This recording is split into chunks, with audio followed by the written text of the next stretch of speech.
the Borough Plan Advisory Committee.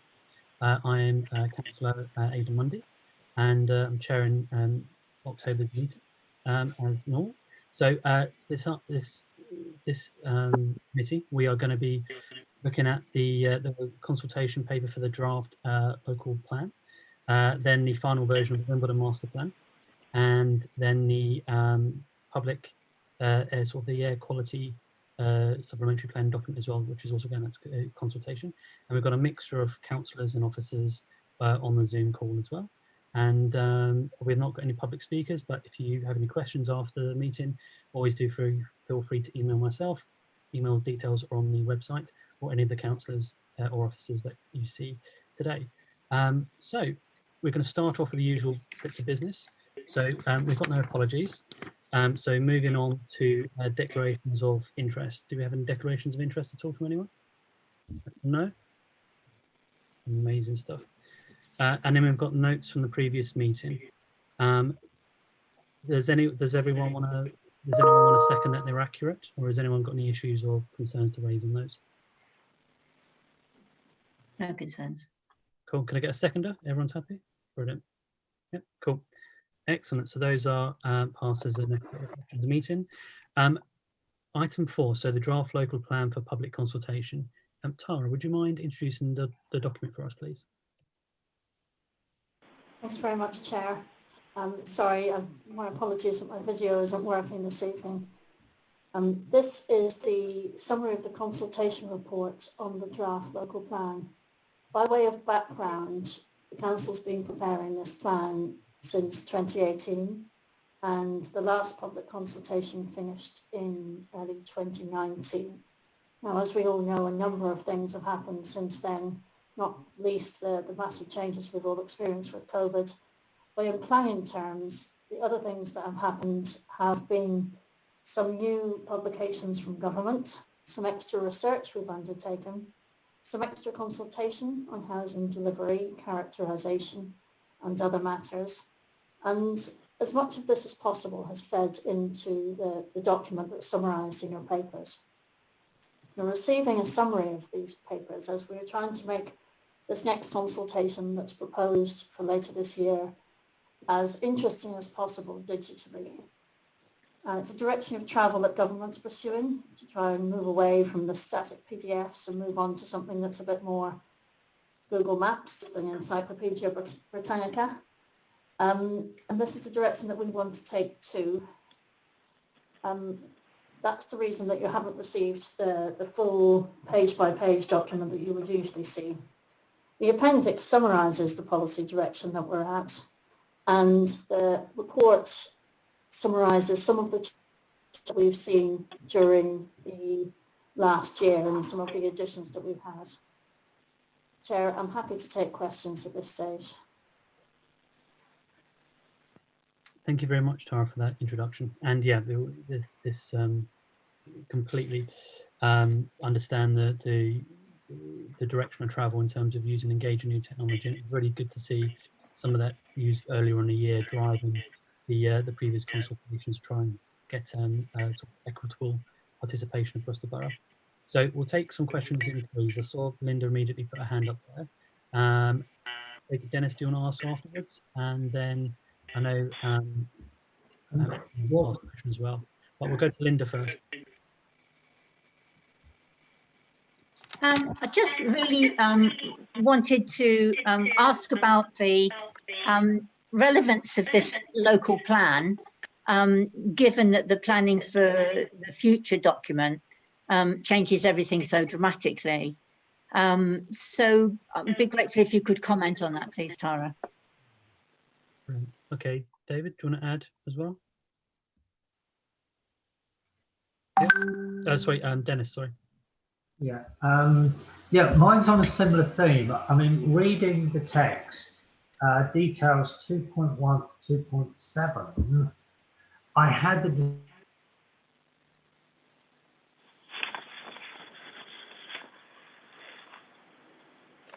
Okay, we've lost Dennis there for a second. When you come back, Dennis, we'll go back to you.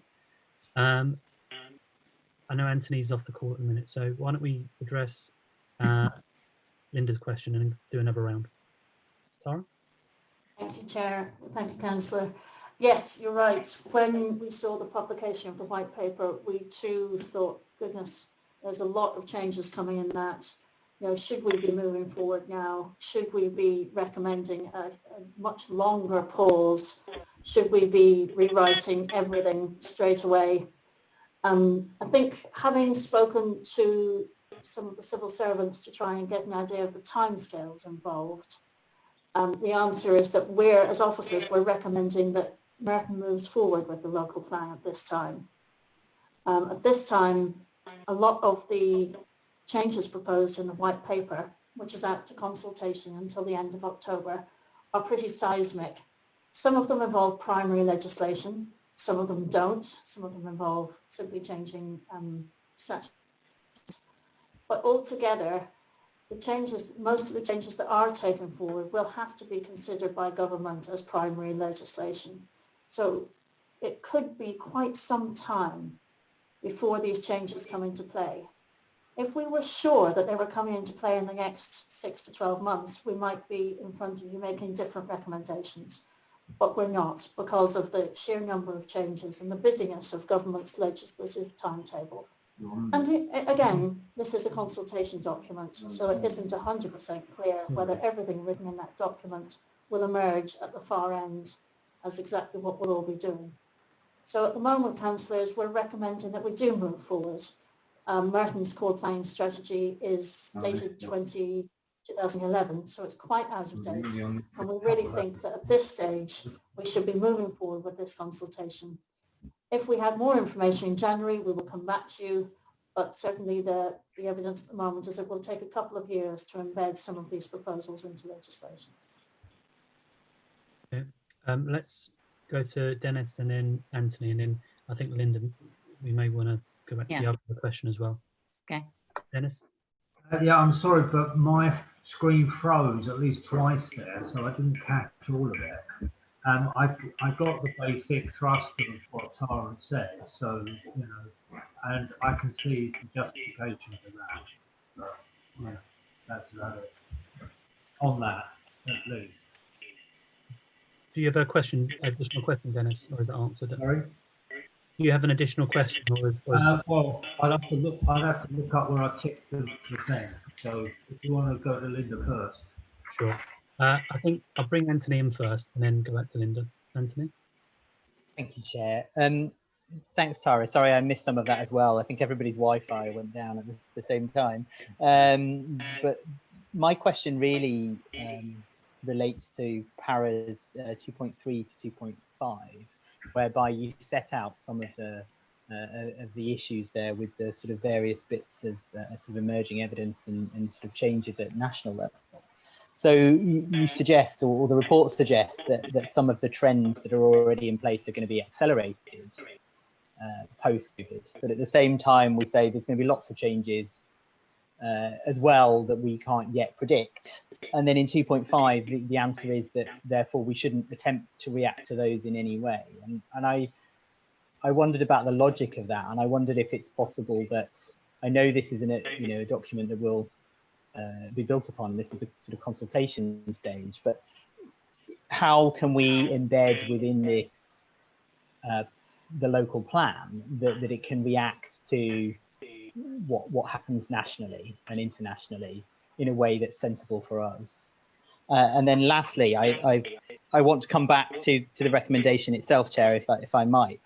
I mean, for me, whilst I can see that we need to move forward with the way that we consult, one of the things I'd like to raise is about the way that councillors can engage with the community over something quite technical like this, and I want to make sure that that we agree, hopefully, that there need to be some tools for councillors to engage with the community, to get some real kind of engagement over something like this, which is actually hugely significant. So to summarise, sorry, it's a relatively long-winded question, but to summarise, one, is it really the case that because we can't predict things, we should press ahead, and how do we kind of put something in place there? And two, can it be guaranteed that councillors will have tools to properly engage their communities over this. Thank you, Anthony. I think, yeah, if we answer those two, and then we'll go back to, because I know Linda wanted to come back in, and then we'll go Geraldine, and then Najib. Tara? Thank you, Chair. Thank you, Anthony.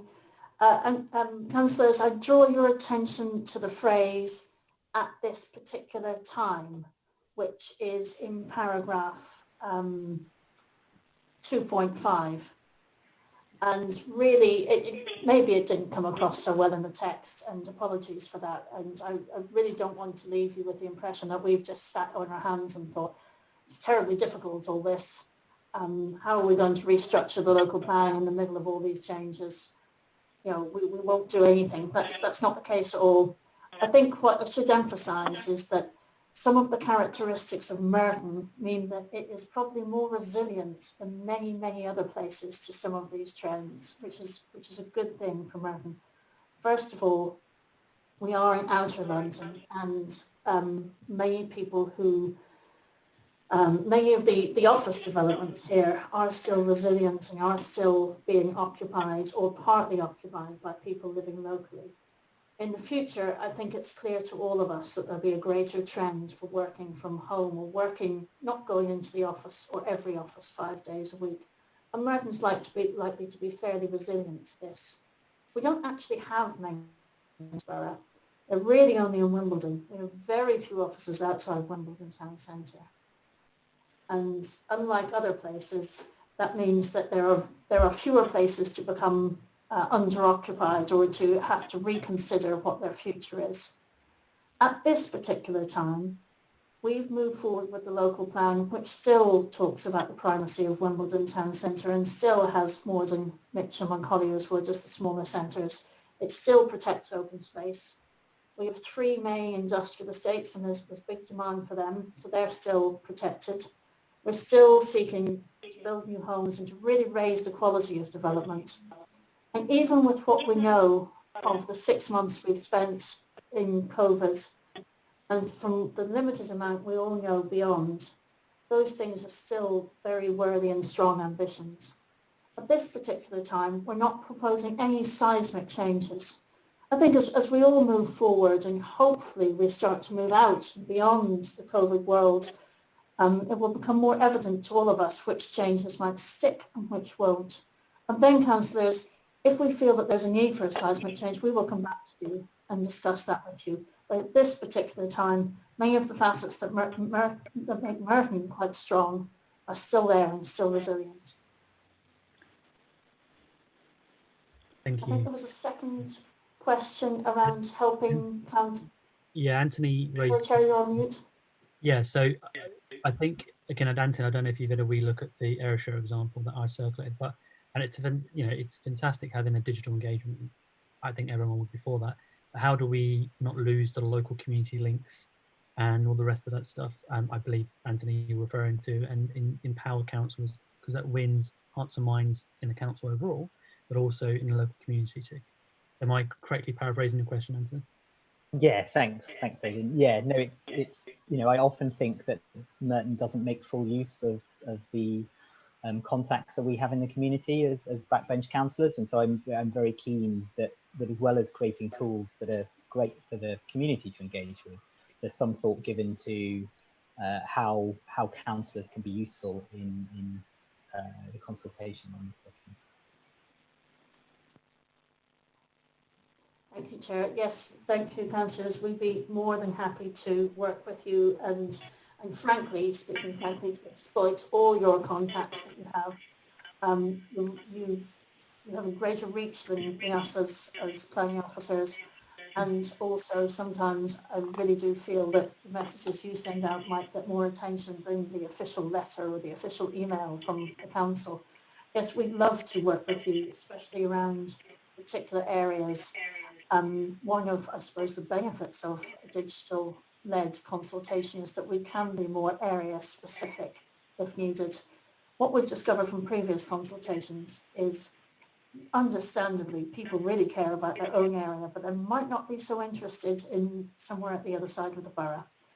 And actually, we'd really love to work with you all to make sure that we're sort of getting the message out for any change that's happening in the area which you live and work. And also that will give us a much greater reach across the borough.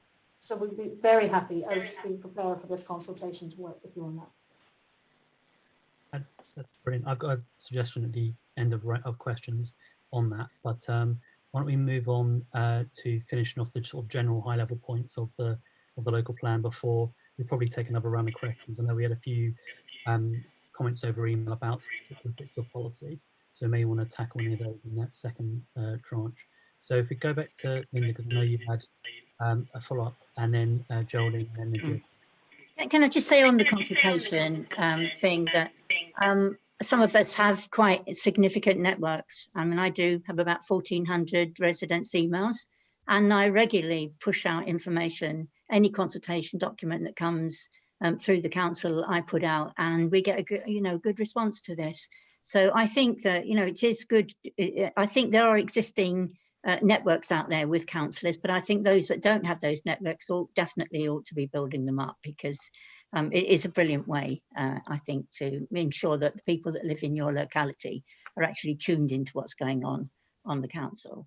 What I wanted to ask you, Tara, was that you were talking about primary legislation, would take some significant time. But there are two aspects that bother me about that planning for the future thing. One is the national levy, and the second one is the raising of the a number of homes before affordable housing eligibility to 40 or 50 or whatever it is likely to be. Are those two items likely to require primary legislation, or is that something they could kind of spring on us in the way that they've done in changing the way that you could operate any business from? You don't need to go through planning anymore if you want to change your shop to a different type of business, because they worry me very much. And it also worries me about what politicians are actually doing about this planning for the future legislation. Are we all getting in there and getting our voices held? Because quite frankly, it's appalling stuff. And it's very, I mean, it's the democratic process, takes us out of it. We won't have a planning committee. There's so much in it which is so damaging. So I'd be, I know that the council will be responding to that consultation, but I really hope that the politicians who are, from all parties, will be making their voice heard over this, because it is really scary stuff. Good point, Linda. Geraldine.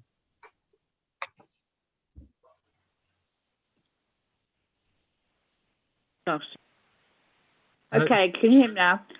Yes, thanks. I'd really like to. I'm as concerned as Linda is about the whole issue about the new planning guidelines that have been put in terms of total lack of local democracy, with both councillors and residents not being able to take part in the planning process. I mean, like Linda, I have got a network of residents that I consult with regularly on local planning applications going through for Figs Marsh ward, and so obviously I would want to be able to continue with that. But as I said, the way it's worded, it seems that we're just not going to have any link to the planning process and decision making at all. So I'm really concerned about that. No, thank you, Geraldine. Let's echo that. And to finish off this round, and then we'll go back to answers. Hi, Aidan. Can you hear me? I can hear you. Hello? Yep, we can hear you. Oh, yeah. Yeah, sorry. Sorry, I haven't got the report in front of me, but one thing I wanted to ask was Lichfield produced a report about the housing needs in the future. And from what I remember, they expected an extra 1,000 in Merton. And I was wondering if Tara had looked at that and whether she thought that that was actually feasible under this new local plan.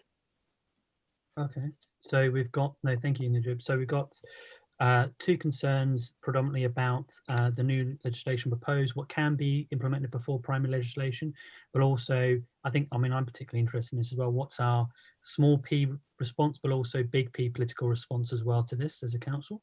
And Najib's question about looking further afield and the Litchfield report and, the viability and realistic deliverability of these housing numbers as well.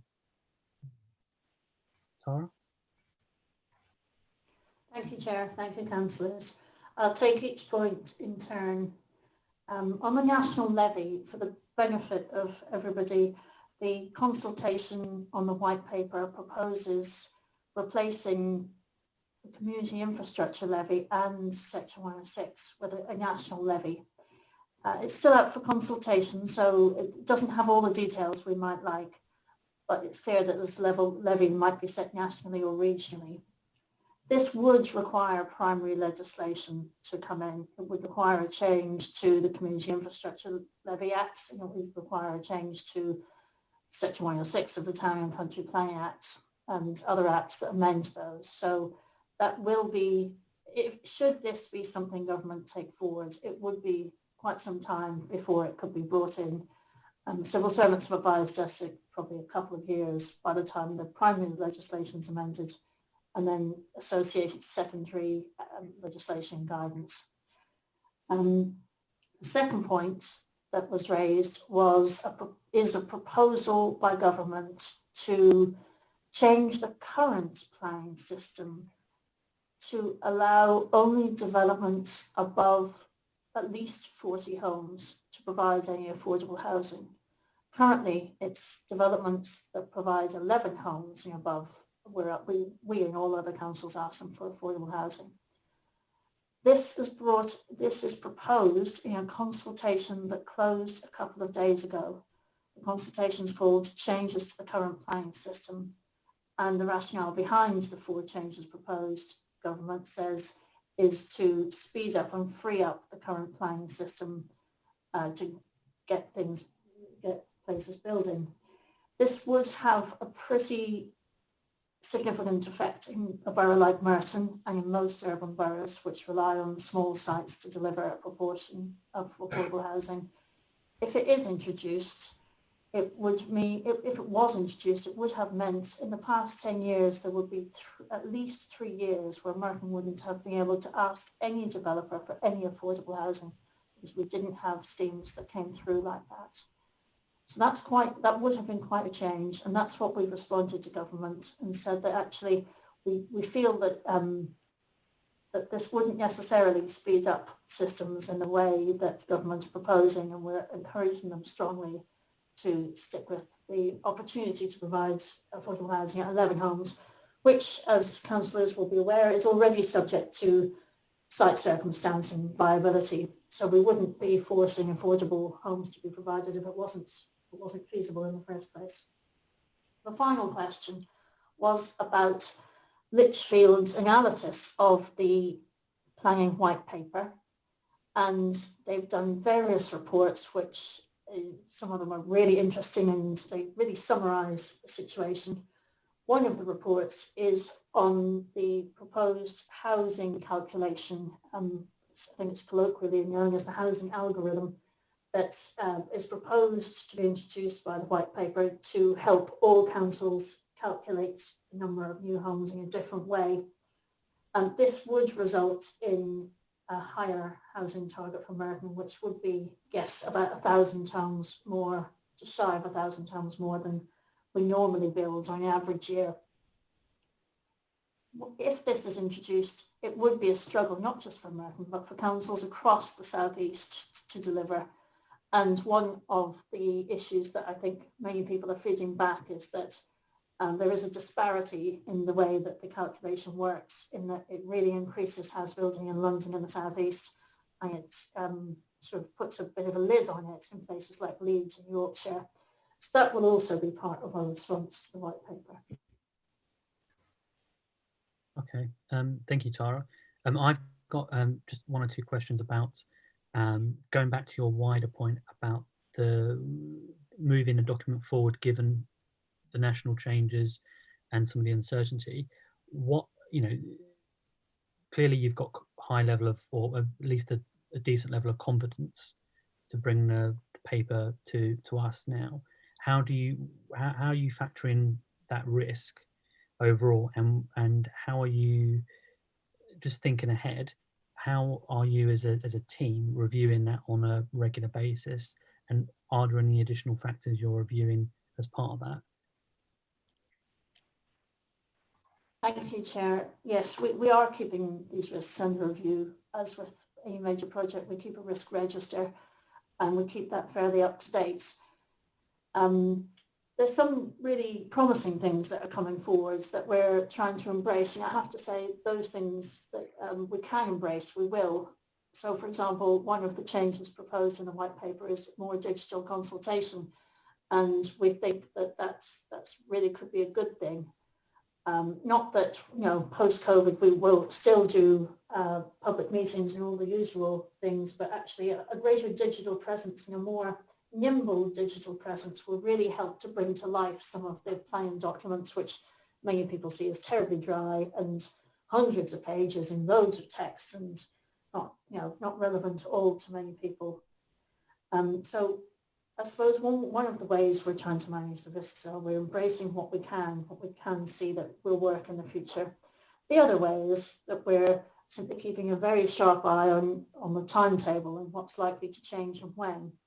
So some examples would be we're in discussions with the GLA and with civil servants as to exactly when they see some of the changes proposed could come in if they survive the end of the consultation. And that's very important because with any big project, there's always an optimism bias and things are thought that would happen very, very quickly. But actually, when you map out sometimes in practical terms, especially changes to primary legislation, they do take a while to get through Parliament. And if something is happening in 2.5 or 3 years' time, Merton has a choice to wait until then or to keep moving forward now. And councillors, we'd advise that we're not going to advise right now that we wait for just over 2 years to see what happens. We advise that right now that we go forward with consultation. At the very least, we will find information from the people that live and work and know Merton so well that will help improve the plan moving forward. And if we come back in January and matters have changed and there's an acceleration of some of the legislation, that's what we'll discuss with you. But we'll still be using all the findings that we're getting from this proposed consultation to feed into the next step. Okay, no, thank you, Tara. I've got a further question I'll say to the end on timetables and confidence there. But let's do a second round, but probably more on the specifics on the individual policies. And again, I know some colleagues commented over email on some of the specifics. So we've got Dennis put his hand up first. I know Anthony. We'll do Dennis first and then maybe go to Linda. Dennis, do you go first? Yeah, thank you.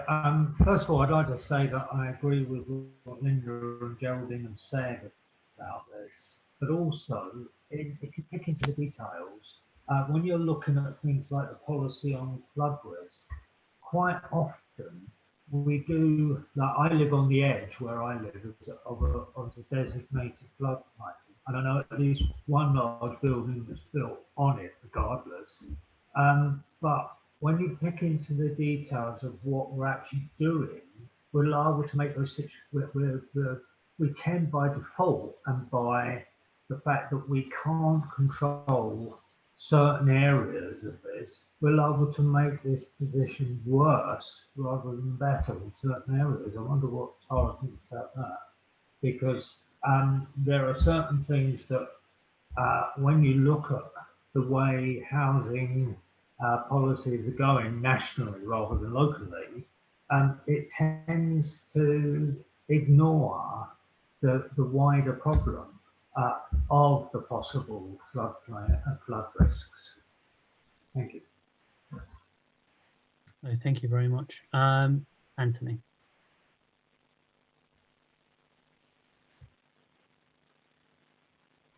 Thank you, Chair. Sorry, I had some questions on the summary of changes document that's in front of us, which I hoped would be all right to ask. I'll attempt to summarise it in sort of broad terms so that it's possible to answer the detailed questions that I emailed Tara. Maybe they could be answered sort of separately by email. But the 3 points are essentially, it's difficult to tell from the summary document how the proposal for affordable housing affects Moranton, the council's company. Secondly, it's several places referred to changes necessitated by the climate change action plan, and I wondered if there was any detail on what that means in practice. And then lastly is more a point rather than a question, but the site allocations referred to that there's some changes to the site allocations in response to consultation, but it's probably the area where committee members might have the greatest strength of feeling on the changes, and of course those changes are not available to us currently. Thanks. Thank you, Anthony. I was going to ask about the site allocations too. Linda, do you have anything to add on the specific bits? No, okay. Tara, do you want to take those too? Thank you, Chair, councillors. Yeah, so it was the flood risk that Dennis raised and the public versus private ratios and Moranton's, where does that sit? Climate change stuff, and again the site allocation, any changes that we should be aware of immediately? Thank you, councillors. That's very useful. To take the first question about flood risk, we do, regardless of what form any future planning takes, it's very clear that all councils should be working to reduce flood risk from all sources, not just from fluvial flooding, which is the one we all think of first, but also from surface water flooding. So trying to minimise the number of times there's flash flooding from heavy rain by introducing permeable paving and more greening. As part of the work we've done here, we've updated the council's flood risk assessment, mainly relating to river flooding, but also considering other methods of flooding from all sources. And councillors may recall that we have a sustainable drainage supplementary planning document that Borough Plan Panel kindly recommended for approval. I think it was last autumn. So it is unfortunate when buildings have been built in any part of England in the past that aggravate flooding, but it really isn't something we can do now. There's quite a high barrier to doing this. So, for example, if the council was to recommend approval of a building that was in a floodplain and would cause flood risk, that would be reported to the Environment Agency, and at that point, if the Environment Agency had said we shouldn't approve it, the Secretary of State could intervene to overturn the council's decision. So it really is quite a high barrier to prevent structures being built that actually aggravate the flooding situation. What I can do as well is we can make sure that the flooding information, in fact, the flooding information is updated online.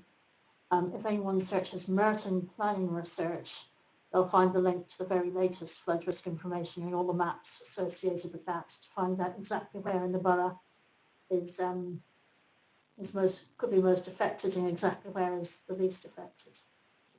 The second question was about affordable housing, and the question was, was the policy affected by Moranton development? At this stage, I haven't got an answer for that, councillor. I have asked the question, and I'll have to get back to you after the meeting with clarity on that answer. The third question was about site allocations. There's two changes to site allocations I'd like to mention. One is there have been one or two sites that have been, planning permission has been achieved and are under construction that were proposed for allocation in the original plan. I will send around a list of those two sites. One of them is on Hartfield Road at the junction of Graham Road, and another is, I'm afraid I forget it off the top of my head, but this is simply really just making sure we're not allocating something that's already under construction, that's already been progressed. So it's a good sign that even in draft that the local plan, encourages growth and encourages development to happen. There was a final question, I think, Chair, that you had.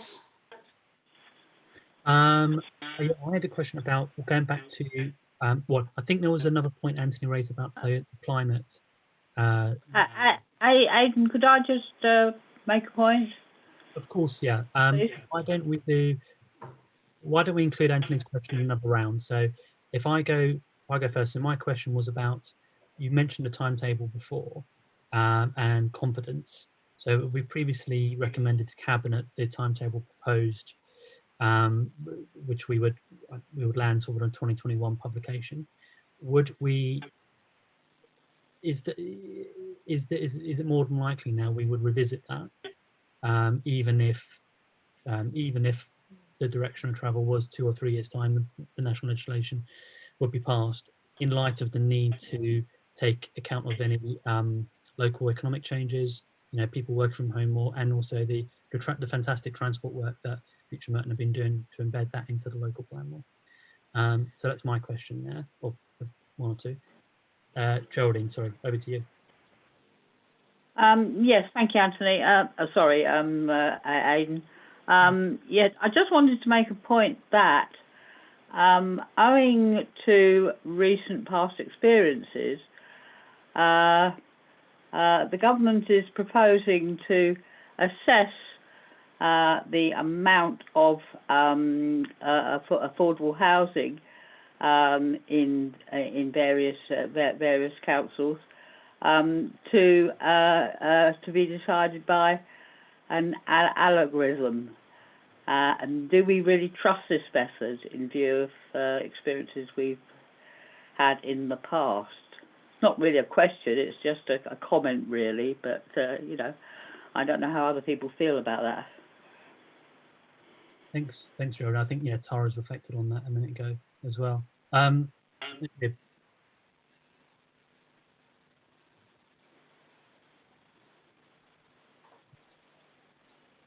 Thank you, councillors. Oh, sorry, Najib just coming in. Sorry, Tara. Yeah, sorry. Could you hear me? Sorry about that. My microphone seems to be. Just a quick question. In the new local plan, is there any change to the viability assessments, the way that's being calculated? I know currently a lot of developers in the planning committee always say that we've carried out a viability assessment and we can't provide any affordable housing and very minimal 106 payments. So my question is, in the future potential local plan, are there any changes to the way the viability assessment is calculated? Brilliant. Thank you, Najib. So we've got my question about the timetable confidence in light of local economic changes and COVID embedding of the work, particularly transport. Geraldine reflecting back on the confidence on the algorithm, and Najib's point about the viability assessments, and then we'll go back to Anthony afterwards for one more question. Tara? Thank you, Chair. Chair, I've also remembered that Councillor Fairclough asked a question about climate change policies that I completely omitted to answer in the first round. Sorry about that. The short answer is that the Council declared a climate emergency last year and is working on an action plan that's moving towards full council in November of this year. And there's been quite a lot of work with people who live and work in the borough, and a great contribution from local community groups in inputting into this. So Merton is obviously strengthening its climate change policies for new buildings, which would come through the local plan, to try and make sure that we can reach our target of being carbon neutral by 2050. And that really is the backbone behind those type of changes. We have prepared a briefing note on climate change policies, which we can send round to councillors to flesh out more detail. Might be useful. I see nodding, so I'll make a note of that. The other question, one of them was about the viability assessments. The way viability assessments are carried out is in line with the Royal Institute of Chartered Surveyors guidance. So as a local planning authority, we won't influence, we don't influence how they are carried out. But one thing we can influence is the perception that these assessments contain hidden details or hidden figures. Councillors may recall that a number of years ago, I think about 2 years ago, we introduced a proposal that required all developers to publish their viability assessments in full rather than declare them commercially confidential. And this means really that anyone is able to scrutinise the figures within them and make sure that if it is the case that costs are such, the costs and prices are such that they can provide less than policy compliant scheme, that can be scrutinised in public. It's always disappointing when matters aren't policy compliant, but I think we can expect that over a lifetime of a plan, as costs and values change, that we will continue to get some schemes that simply can't always achieve the full complement of all the things we asked for, including affordable housing. Chair, you asked a question about the timetable. I think that what we will be doing is we'll be constantly assessing the sort of, as we move forward, the risks and the benefits of how circumstances are changing, both for the national policy matters and also how this post-COVID world emerges. And at the moment, as I said, at this particular time, we're not proposing to revise the timetable for the local plan on the basis of what we know now. However, we have borough plan meetings in late November and I think early next year as well. And we will be coming back to you, and we'll all have new knowledge then about what will be taken forward at national level, about where we are with the macroeconomic situation, and about where we are locally in Merton. So we can revisit the risk register and the programme at those particular points. Fantastic, thank you, Tara. I think there was, yeah, and then Geraldine's point about the algorithm, I think you touched on it before, but I think it probably would give her some confidence if you just elaborated further at how, if you can, that will form part of any small p, big P political response we would to the consultation. Thank you for reminding me, Councillor. Yes, the planning white paper does contain a method of calculating housing delivery for all councils. Broadly speaking, it's based on sort of house prices and the average salaries in the area. It's no bad thing to have a simple process to calculate anything, because one of the things planning has suffered from was being far too complex in the past. However, the general response emerging to the proposal for the housing algorithm is that when you look at it across England, it results in very, very high numbers of homes in London and the southeast, and much, much lower numbers of homes in parts of the north of England than are actually being delivered even today. So places like Leeds and Yorkshire would see a much greater drop in housing requirements, less than they're currently building, and we in Merton would see huge percentage increases along with most of the southeast. So I think generally the response from Merton will certainly be that this doesn't really work, and that if we are to take a simple approach to calculate something, that it would need to maybe better reflect what could be delivered in an area.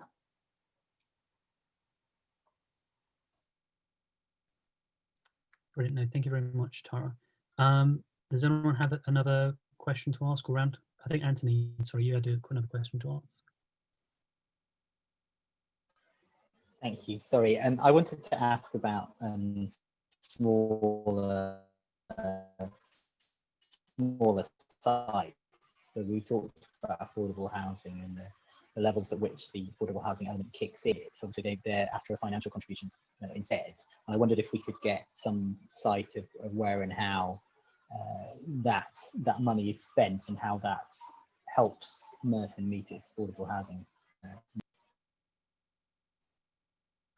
I think you cut off for a second, Anthony, but can I just paraphrase? I think you were talking about the seal money and how it was, an overview of how it was spent. Is that correct? Yeah, broadly. So I wondered if we could get some sight on how the money that's given in lieu of affordable housing in smaller developments is spent. Brilliant, thank you. And I've just got one more additional question, and so unless I think of some more. So policy H4.4, page 12, we talk about supported care housing for vulnerable people. H4.5 rather. So student housing, other housing with shared facilities and bedsits. Does it also include sort of women's refuges and the type of housing which we want to, support charities and others to develop and invest in the borough? What is it that does this particularly just focus on sort of multi-occupation housing, sort of the student sort of housing as it's sort of outlined in the title?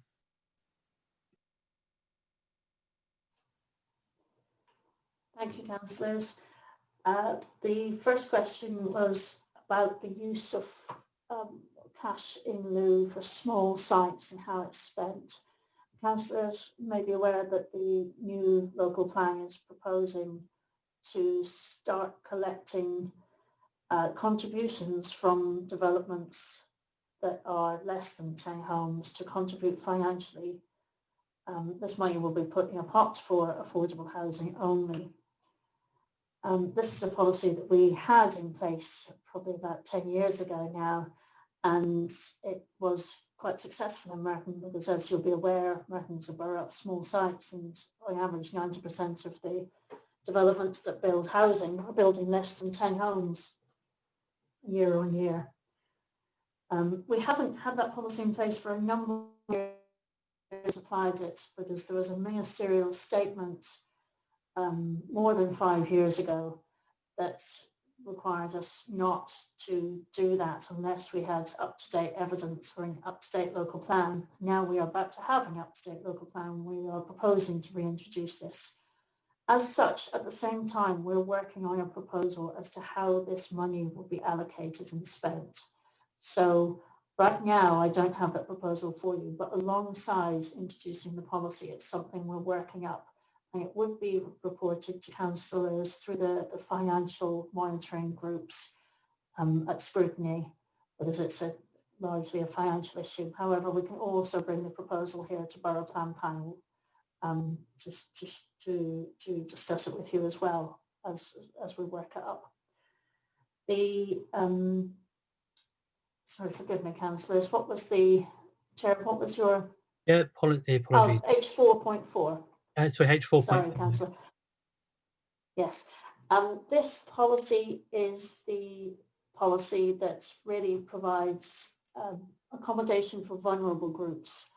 So it does include refuges. It doesn't explicitly mention refuges, but it includes accommodation for all sorts of vulnerable groups. Supported care housing for people with learning disabilities, for children in care, for refuges, for all sorts of people who need, vulnerable people who need supported care housing. So yes, councillor, it does cover women's refuges. No, thank you. No, it's just important to how we encourage and support that sector, given the national challenges they face. I've got, I don't know if any of the colleagues have another question, but I've just, policy H4.7, build to rent. I know Linda particularly and Geraldine have raised before about the conversions and houses of multiple occupancy, and it's really good to see what we're doing here. Would H4.7 also apply to conversions, or is it just purely new to build? And how, I know we're doing a lot on licensing, but what sort of the parity of regulation are we looking to establish here with this? Thank you, councillor. No, it wouldn't apply to homes that were rented out. Build to rent is slightly new, I suppose, newish form of housing where the block is purpose built for rental only. And these kinds of blocks have certain characteristics. The mayor's plan lists all those characteristics, and unfortunately I can't remember them all tonight, but they have characteristics such as the apartments often are a bit smaller, and they often have a larger foyer or community space within the building. And all these characteristics have to be complied with in order to have a build to rent block. And one of the characteristics is there has to be more than 50 apartments in the building. We haven't seen, to the best of my knowledge, a build to rent scheme come through in the last 5 years, although we are aware of some blocks of flats that are entirely rented. However, this wouldn't be covered under this policy, but this build to rent is a very type of accommodation. Okay, no, thanks very much, Tara. Does anyone else have any other questions? I can just summarize and we can get on to talk about recommendations. Geraldine, you're muted. Do you have any questions? No, thank you. No. And Majid, do you have any questions?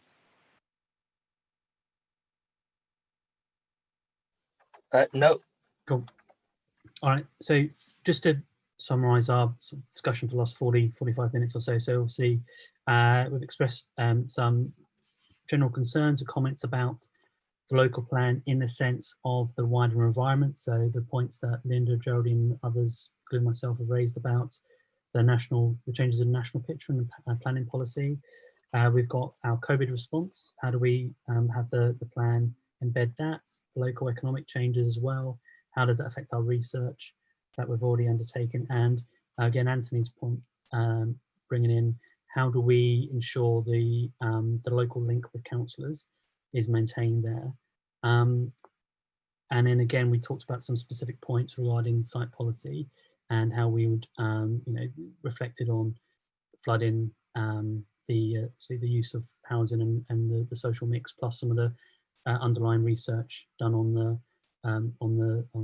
what houses how many homes can Merton build.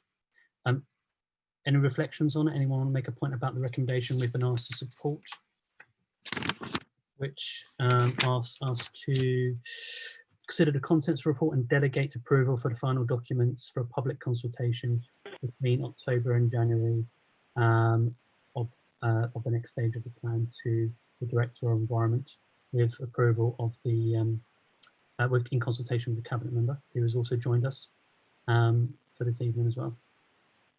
Anyone get any comments? Is there any deviations, any suggestions, alternate recommendations? Anthony? Only to reiterate the comments about the consultation, including materials that will enable councillors to effectively engage with their networks. I think a number of councillors here tonight have mentioned they've got quite good access into the community, and it would be good to make sure there's some materials for us. Okay, I've got a suggestion on that as well, because I agree with you. Any other deviations, comments about the recommendation? No? Okay, so on Anthony's point, what I suggest is, because we can't obviously engineer anything in this committee during this time, but if officers are able to, it would be great to get a very small working group, just picking people off the top who's interested, maybe myself, maybe Linda, maybe Anthony, maybe one or two others who can't immediately speak because we're on the phone and want to join it, just to work on what that offer could be, because otherwise something may be put together and it may not be the right thing, or it may exactly be the right thing, but otherwise we won't know. Is that reasonable, Tara, or would that not be useful? Yes, Chair, absolutely. That's something that we certainly welcome any form of engagement, and it might be easier to work with a group. What we normally do is reach out to councillors via the different group offices. So whichever way you want to recommend, it would be great to work with you on this. Cool. All right, why don't we do that? Anthony, are you happy to do that as a non-recommendation, or would you want it part of Cabinet recommendation? No, that's absolutely fine. That's the understanding. Yeah. Cool. Brilliant. Sounds good. All right. So we come to the main recommendation then.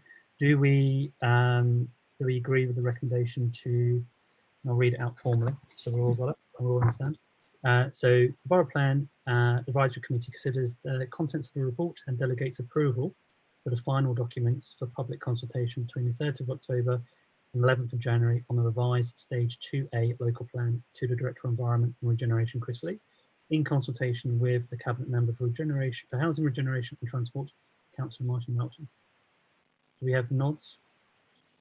So Dennis, Linda, Anthony? Agreed, Geraldine. Geraldine, and Yeah, Najib? agreed. Yep.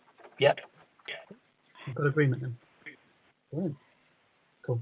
So you can rest assured, Martin, that's going to you at Cabinet on the 12th.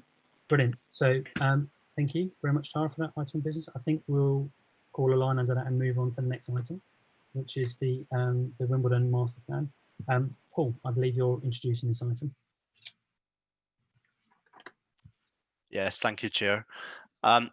So the report presented this evening is the culmination of a number of years' work and engagement in shaping the future Wimbledon supplementary planning document. Firstly, I'd like to thank the residents, businesses, landowners and local organisations who have contributed and fed into the plan through various workshops and multiple consultations leading up to this point. I would also like to thank Tara and her team, in particular Catherine Fox, for compiling thousands of bits of data out the consultation responses, Mark Warren and Abra Ete for their work on the graphic design and mapping, and Anne-Maria Clark for the sustainability and equalities appraisals.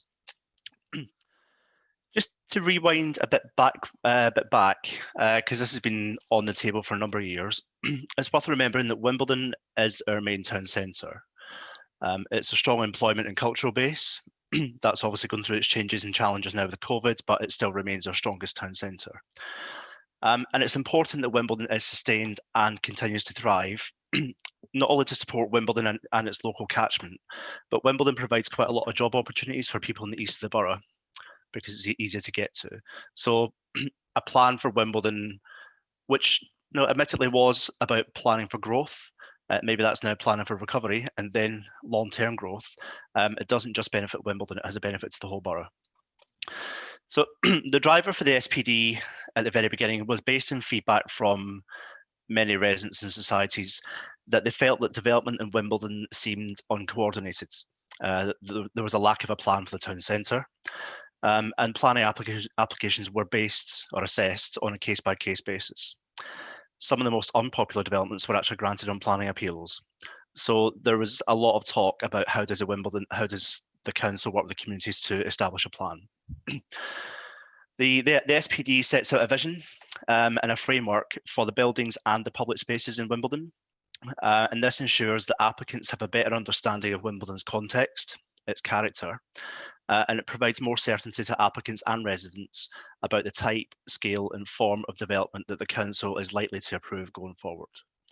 Now, that doesn't mean it's a planning free-for-all. Every other planning policy still matters, but it gives that framework for how things fit together rather than just that piecemeal approach that went on in the past. The report tonight provides a summary of the most recent consultation on the second draft that was undertaken in January to March this year. Pretty much ended as lockdown started. So it's taken a bit of time to get all the information together and make changes to the plan. We have taken on board many of the comments we've received. They are summarised in Appendix B. I don't propose to go through all that report. I trust you've read it and I'm happy to take questions on parts of that. We've also highlighted in that report where we've made edits to the SPD in the final version, which following BPAC's advice will be presented to Cabinet and full Council for adoption in October and November. It's worth reiterating to panel members the purpose of the plan.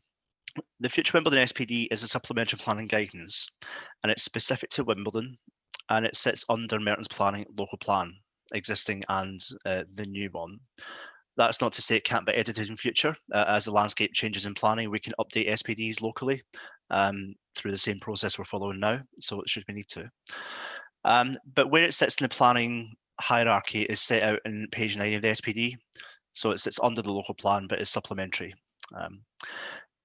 The SPD itself can't create new policies, but it does provide further detail and emphasis on the local plan policies for the town centre and design. with the aim of securing higher quality design outcomes for Wimbledon. This is principally for planning applications, but the SPD also provides a framework for a series of incremental public realm improvements, which we hope to be realised over the next 20 years as and when funding becomes available. The public realm vision is just that. It's not a detailed plan for spaces. It never set out to be a traffic plan or indeed a cycling plan, but it does set out the hooks in which we could apply for external funding to deliver cycle improvements or traffic schemes going forward. Principally, we deliver that through TfL, but having it in an adopted strategy adds strength to any bids that we might do in future. Incidentally, we're actually on site now, creating a larger public space at Wimbledon Theatre, making use of the downtime that the theatre is unfortunately experiencing at the moment, but again, it gives the theatre a much better setting for when it can welcome guests back. For this current consultation, we had 347 responses, generating thousands of comments and lots of pie charts, which, if you're into that, is in the document. It's fair to say that planning is always a matter for concern for communities, as is change. And the point of the SPD wasn't to just have change happen to Wimbledon, but to try and control it. It's interesting to note that in the online surveys, and it's reflected in the consultation feedback, a number of respondents disagree with the plan. However, when you read those responses in terms of the written responses underneath, there is actually a greater measure of support for most of what is in the plan. A lot of people liked sustainability, greening, better architecture, better design, the design context piece, which we'd done. All of that was written as liked, but the tick box said dislike. So we don't really understand why or how that has happened. But when you read into the qualitative part of it, there's a greater measure of support than what the pie charts would suggest. The largest element of concern, no surprise to this panel, we've discussed it previously, was the building heights. So we've listened, amended, and changed that to something which we think is pitched at the right scale between what will allow redevelopment to happen. If it's not viable, it won't happen. So it's something where we think is achievable and viable and suitable for a major town centre like Wimbledon, and certainly not Croydon, as been suggested before. So in the final draft of the plan, which we're now seeking adoption, we've made the following changes, just to summarise them. Building heights have been reduced. They were 21 stories in the first plan. They were 14 in the second draft. We've now dropped them down to 12. That is, and the couple of buildings which are proposed to be 12 are in one cluster around St George's Road and the train lines, and that is already in the LDF as highlighted as a place suitable for tall buildings, or at least sensitive to tall buildings. Most of Wimbledon, when you look at the height map, is now 4 to 6 stories or 6 to 8 stories, which is fairly consistent with what you see now. Apart from, I said, the area right immediate to the station, which is naturally where you would put your biggest buildings in a town centre. We have made reference to COVID and the impact on high streets. It's a very current issue. I don't think anyone's an expert at the moment. No one's got a crystal ball, but we work closely with the businesses, including Love Wimbledon, to understand the trends and what is going on in Wimbledon now. And we have tried to reflect as best we can how the SPD can support recovery. Wimbledon currently is holding up quite well compared to other town centres and certainly compared to central London. The footfall cameras show that footfall in Wimbledon is now 75% what it was last year. That is in sharp contrast to the West End of London, which is still 40% what the footfall used to be. So Wimbledon clearly lost a lot of footfall because, well, it did lose football as well, didn't it? It lost footfall because of the office workers not being there. But it sustained itself because local people have been using the local high street as well. So that relationship between local residents and business has always been there. We've been engaging with landowners and office occupiers. It's positive to say none of them have said they want to leave Wimbledon. There are no major employers or offices wanting to leave Wimbledon. They do recognise that working from home will feature greatly. Certainly now, it will be a mix going forward. So therefore, you might see changes in the density of office occupation. People might want greater space, so their staff have got more space, but less people in it. Or you might end up with more companies in a single building. So all of that is unknown, but the trend is there that working from home will be greater than what it was. And I think that correlates with where we've been dropping building heights. It still sustains a town centre that in urban design terms we think is suitable, And bear in mind, it is a vision for the 2040s. So although COVID's a very here and now issue, London is still a growing city, will be right up for the next 20 years. So the other changes, just to wrap this up and then I can take your questions.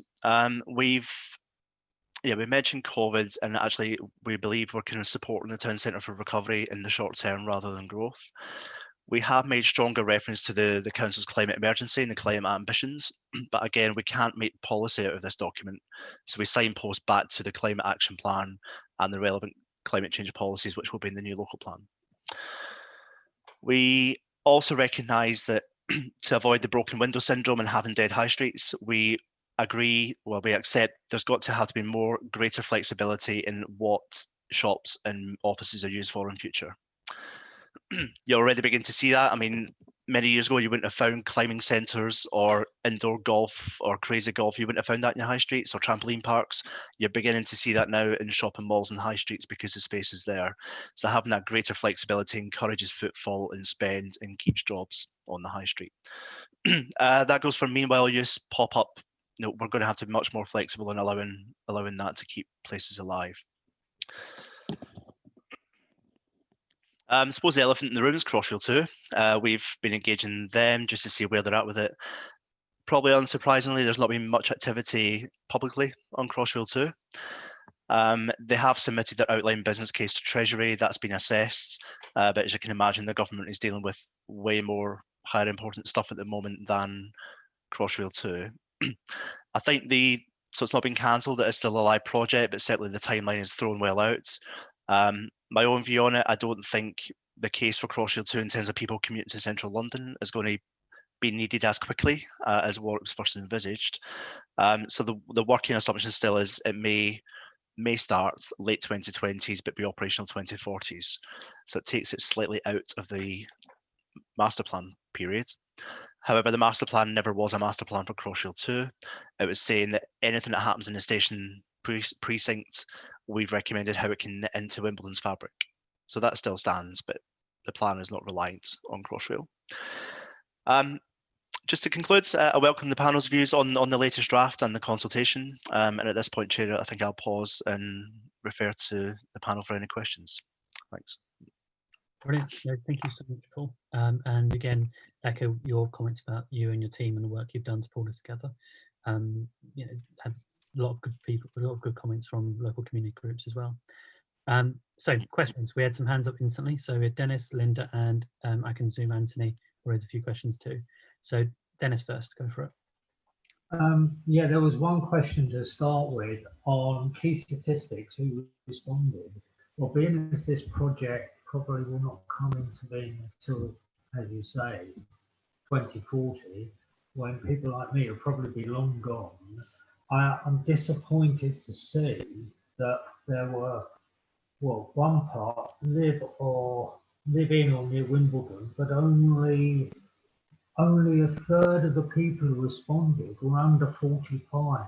Don't you find that worrying? That's just the first question. No, that's a good question. Linda. Should we take the questions in turn, or do you want to go one at a time? If you go do threes, and then we'll. Yeah. If you miss, I'll do a roundup, and if you miss any, I'll grab it. Linda, go for it. Okay. Hi, Paul. Well, I think it's a good piece of work. Really well done. What I would like to know is, and it's obviously not related to the actual plan itself, but if you had to zone this in line with the planning for future, for growth, renewal and protected, how complicated would that be? Good question. Very good question. Cracking question. Anthony. Thank you.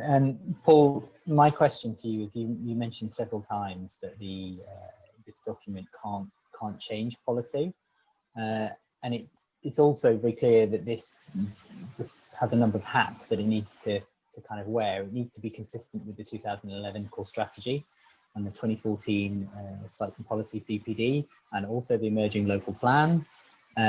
How is it going to do that, especially when the local plan itself can change policy? There can be changing policies there. And Chair, I also have a question about the substance as well, but may I come back to that later? Yeah, we'll do high level questions first, and then go to do a deep dive after the first round. So we've got a good question for all good, fantastic questions from Dennis about engagement with young people, particularly maybe worth reflecting on to some of the social media stuff you've done and other things and applying that here. Cracking one from Linda on the zoning, and again Anthony's point about the salientness of this work, given it's trying to reflect on the past but also look ahead in the future. Dennis, in response to your demographics question, it is important and in some part disappointing for us, and it's been a lesson learned. In other parts, it does reflect the demographics of parts of Wimbledon who are really engaged in planning generally, and the local societies. I think initially what I would say is the way we launched this was at Wimbledon Community Forum. Then we held a lot of evening workshops and we engaged a lot of the existing resident associations and societies. Those groups and the nature of people who go to those meetings is of a certain age group. If I'm blunt about it, people who are at home trying to feed the kids at 6 o'clock at night aren't going to be out at a planning meeting. We did get a younger response this time compared to previous consultations because we did target it more on Facebook and Twitter with the council, but nowhere near what we've achieved over this summer with the local plan studies on development and housing, which were, I hate to say the word algorithm because it's been said so much, but that was completely online and it's gave us a very different picture of Merton than what this did. Not to say that we haven't engaged young people completely. At the very start of this, we did have the the Future Wimbledonians competition. So we had the Future Wimbledon competition and then one for the local schools where a lot of the kids expressed and drew their visions and ideas at the very start. Just this came up at Wimbledon Forum probably in February this year, where people were saying what we're going to do to engage young people. And we were going to, at the end of the consultation, see what the demographics were looking like. And if we had to do more targeted consultation with school children, we were about to do it. We were in discussion with the Cabinet Member for Education and the Youth Parliament about having a follow-on consultation with young people. That was right at the beginning of March when lockdown happened and the schools closed. So it's unfortunate we were not able to then pick that up as planned. So yes, we definitely learned a lesson about engaging younger people differently in planning. I think Tara's last report showed the lessons we've learned and how we're looking to take this forward differently. Yeah, I was going to ask. I should say the key audience for this is applicants, so it's developers and applicants there. That's what this will be for, but it's not to say that young people need to contribute to the vision. Yeah. Yeah, I was going to mention about schools and going to engage young people that way, but we've already tried it, so maybe we'll try again. I think we definitely will do it again because we've done it in Morton and got good feedback. We fell foul of lockdown on this one. Linda, just on your question on Grow, Protect, Renew, which has been set out in the government's white paper for planning. I will say I don't have any coverage on this answer. You're asking my personal view as one of Merton's planners, so please take it as that. We don't yet know how fine-grained that policy is intended to be applied, or whether that discretion is up to the local authority. So for example, is the government wanting us to dedicate parts of the borough as Grow, Protect, Renew? If that policy even goes ahead, it is only a consultation at this stage. Or will the government allow us to decide how we in Merton want to implement that, which gives councils a role and BPAC a role? We might want to take it town centre by town centre, neighbourhood by neighbourhood.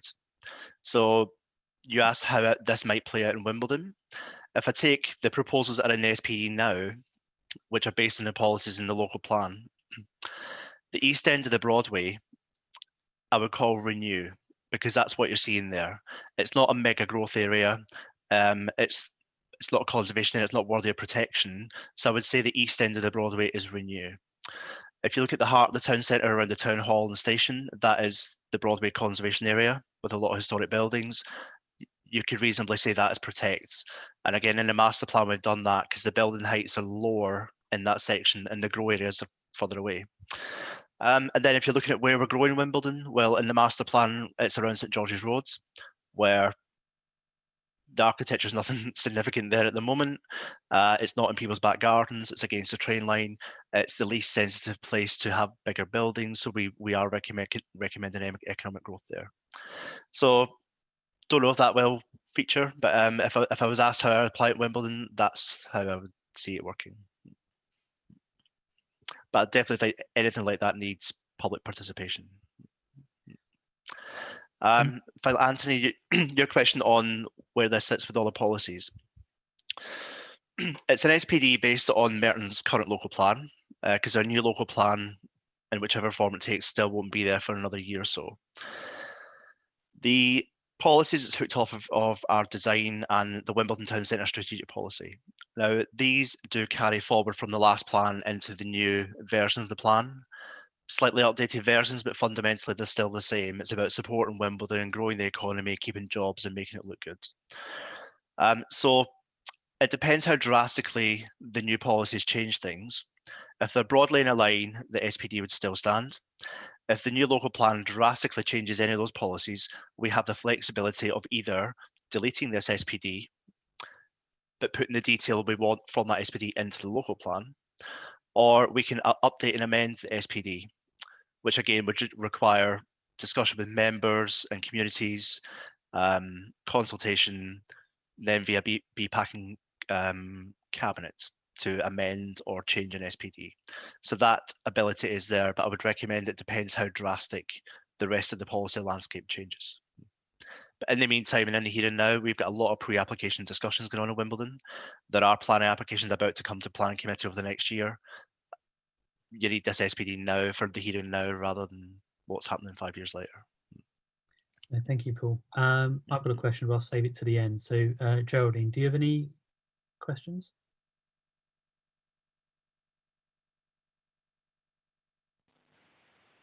Geraldine? Yes, I didn't. Geraldine, did you ask me to speak? Yeah. Yeah. Have you questions, please? Thank you. Yeah. No, I just wanted to make a point. Again, I do appreciate the importance of the future Wimbledon planning document, and you know, I thoroughly support it. But I just wondered where it leaves us in terms of the Morden plan, which well, a couple of years ago we were thinking would be the next plan to be putting forward, mainly because of the fact that the council owns so much property in Morden already that it would be easier to take forward. So I just wondered if that was being delayed or it's still being considered, or where it stands in the programme of things. Cool. That's a good question about the interplay between those two. Sorry, let's bring Najib in. Najib, do you have a question? Oh, hi, Aidan. Can I hear you? Yeah. Yeah, thank you.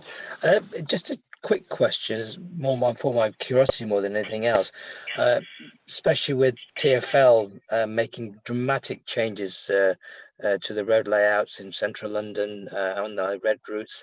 And I just wanted to ask Paul, has that been now included or considered in this Wimbledon plan? Because I'm sure TfL, in fact, I do know that in central London, some of the changes they've made are affecting the developments there. Thank you. It's a good question too. Yeah. My question to add to that, Paul, is we talked. You referenced before about the path or any changes to this plan would, BPAC, etc., cabinet, full council. But what that scenario, does that also include the deletion of that? So if you wanted to say, as you one of the scenarios you previously outlined, remove this plan and put it into the master plan or another version of that, can you talk us through that potential option as well? Just because you mentioned amend and additions, but not deletion in terms of coming to BPAC and coming to council and coming to cabinet. So we've got three questions. One is about Geraldine and the interplay between Morden plan, and Jim's question about the TfL and the infrastructure, and mine about what are the three routes, or blink it back to Anthony's question about amend, delete, implement.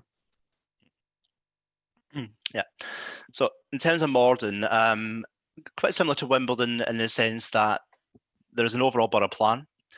The way our borough plan is structured now and will be structured in future is it delves into each of the 5 town centres. So in effect, there is a strategic policy for each place. So this SPD sits under the strategic policy for Wimbledon. The strategic policy for Morden is there. We have been developing plans with TfL and the Mayor of London over a number of years. There is a cross-party working group on Morden, although admittedly it hasn't met for a while. Morden is a different proposition than Wimbledon. Wimbledon's an already successful town centre. It is already a strong employment area. It has great public transport, great cultural facilities, and what people want is that to be sustained and enhanced. Morden is also serves a purpose for local residents, but we know from various consultations Morden doesn't provide the facilities or services that residents would aspire to have around Morden. It needs investment. That's obvious when you walk down the street. And a lot of that has been based on, because the council is a landowner, as a freeholder, there's a lot of leases in Morden which need bought back. But because the leases are now currently very short, i.e. in the next 10 years, they would come back to the council naturally, you're not finding people wanting, the current leaseholders wanting to invest in Morden. So our strategy for Morden was, there's obviously a regen vision. It was housing led, which that's the difference between the interplay with Wimbledon and Morden. Morden's growth was going to be predicated on being a housing zone. It's an area where we can intensify the housing. That intensification would support the high street or a different high street offer. And it recognised that in growing Morden, it takes development pressure off the suburbs around it, because Cannon Hill, Merton Park, St Helier, they're kind of purpose-built, designed suburbs. They don't take intensification very well plot by plot. So actually putting the housing growth in the centre of Morden kind of alleviates pressure elsewhere. Also reflects that in Morden, a lot of those wards don't have a lot of public sector land in them. They were all speculative private estates in the 30s. So Morden, the reason it's different to Wimbledon is its housing-led growth. The plan for Morden is still being worked on, but as it was touched on between the current economic state of TfL and GLA at the moment, we are working through where Morden is in their priorities, where the Mayor of London can and might invest, and what the route through for that is. So we don't really have an update yet for when we can bring Morden forward. The next step for us for Morden was to take it to the market and get a development partner. Again, the state of global economics at the moment is, this next couple of months, not the right time to go to the market. So we're currently revising our programme for spring. But we'll update members. I think scrutiny might be looking at this over the next couple of months, so we'll update there. I hope that's answered your question on Morden. Yep. So road changes. Yep. So the recent road changes made through the Street Space for London programme are funded by the government, who instructed a lot of councils to make quick temporary changes to road networks to enable more sustainable modes of travel. So that'd be walking or cycling. The way it was administered in London is TfL asked councils to put bids in for lots of projects. TfL assessed them, gave us some money back, and we moved on and delivered them. I think disappointingly, TfL didn't give us much money for cycling. We made some improvements to cycle lanes and protected other cycle lanes, but nothing earth-shattering, which would massively boost sustainable travel in Merton. Bulk of our projects were school streets and low traffic neighbourhoods, which are now in the early phases of, they're on the streets now, but we're getting people's feedback now. I think the types of changes, you're saying, was that in the Wimbledon master plan? They're not in the master plan, the SPD, because they are in the current programme is temporary changes. We don't need that in an SPD because we wouldn't ask a developer to deliver it. We might use SIL from those developments to deliver improvements, but the public realm vision that is in the SPD does set out the ambitions, which we found out from consultations, including the COVID transport consultations. We had a plan for cycling for Wimbledon, which was the Mini Holland scheme in 2016. We didn't win funding for it, but we dusted it off this year to put a bid into MHCLG. So the government were asking councils, do we have any shovel-ready schemes? And we said, well, yeah, cycling's easy to achieve in Wimbledon if the money's there. That bid was also unsuccessful, but And again, in Wimbledon, we have widened pavements for COVID at the moment, but again, temporary measures. So the public realm sections of the SPD highlight a couple of things. There is a demand for cycling. We've got an outline vision for cycling, which is in the public realm maps. Still in any details yet, because actually we wouldn't put a detailed plan together without engaging people or knowing where we'd fund it. And we have said that we propose to create more public realm pedestrian space and minimise the impact of traffic in Wimbledon. So we're beginning to do that at the theatre. There are plans to improve public spaces at Wimbledon Hill, Metrobank and St Mark's Place. So the public realm section deals with changes to public realm, but not like what's happening in London because of COVID. Okay, and I had a question about the building Anthony's point. What are the three scenarios, as you say, you would this document could go down if you were to revise it? You're testing my memory because it is one of the regs in the Act, which is on the front cover of your report. I forget what reg it is. There is guidance there for councils should they wish to rescind an SPD. There is a process. I anticipate in Merton that's going to be a full council process because the adoption is full council. If the council was wanted to edit or significantly change the SPD, I think there needs to be a very strong rationale for why. I would imagine it would be a cabinet decision to proceed with the consultation to lead to those changes, and I would imagine it would be a cabinet agreement to adopt those changes. I think the rationale would be if the local plan or London plan significantly changed, that the SPD wasn't useful anymore, we'd have to consider it. So I think, quick summary, if you want to delete it, there are regs in the Planning Act for that, but it'll be full council. If it's edits, strong rationale, but cabinet member approval to start that process, let alone adopt it. Thank you. I think that makes it clear for colleagues and anyone watching as well to understand just the sort of landscape. Brilliant. Why don't we go into questions about specifics and documents? So does anyone want to lead that next round? Anthony, do you have any things first? Sure, thank you. Yeah, I wanted to ask about the on page 66 and 67 with the feedback from landowners, and particularly there was the note that there was a change made so that the rules on heights aren't made to be over prescriptive, and I just wondered what that meant in the context of what you outlined earlier. Good question. Anyone else? Dennis, Linda, anything in this? No? Geraldine?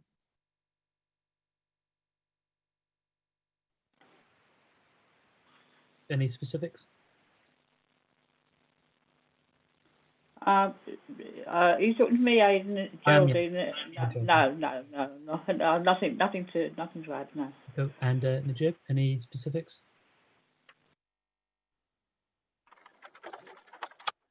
Hi, Aidan. Sorry. Hello. Yeah. Specific. Paul said that the revised heights are now 12 stories. Has Paul had any further comments from residents on the 12-story heights? Good question too. I've got another question as well about I think it's section 12 where we talk about sort of the landscape and how do we.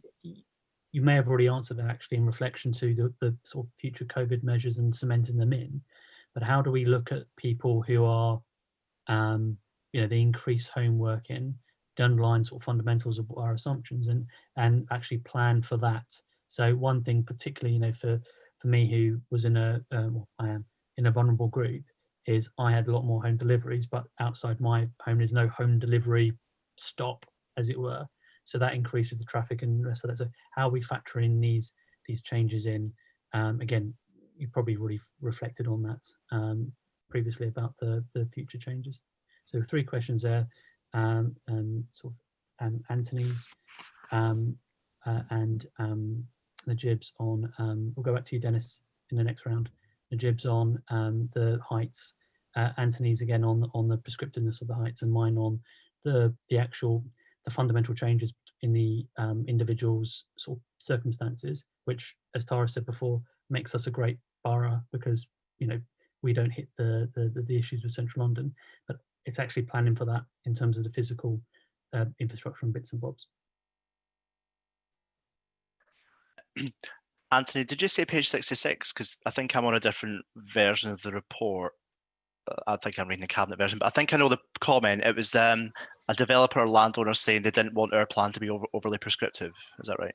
And yeah, that's right. So it says that the suggested change that you make is to review the wording in the building height guidance section to ensure that it is not overly prescriptive and is compliant with the National Planning Policy Framework. And I just wondered what, given we were very pleased to see the movement in heights, the reduction in heights come down, we just wondered what that meant. Yeah, so I think the person who made that representation, naturally a landowner would say, don't be overly prescriptive, so they can ask for more, frankly. I think we're all quite aware of that as planners and councillors. The National Planning Policy Framework does say that councils should not be creating policies or guidance, or certainly guidance that is not overly prescriptive. My take on that is I think the developer was just wanting the flexibility for more in future. I think we've got a duty as Merton planners and Merton planners and councillors. Sorry. I was going to say, sorry to interrupt. I don't think it's a comment from a developer. It seems to be the suggested change that would be made in the DPD following the consultation response. So yeah, I completely understand why a developer would say it, but I just wondered what the change. It's page. Sorry, Paul. It's page. I found it now. Yeah. Or yeah, 34, 36. It looks. Yeah. I found it now. So what we've got there is we've got the comments that when I assess all the comments, the suggested changes that were coming forwards.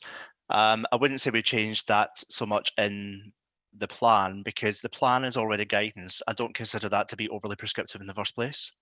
So the National Planning Policy Framework says we shouldn't be overly prescriptive. Now, if we said every building had to be red brick and 27.5 meters tall across the board, that's overly prescriptive.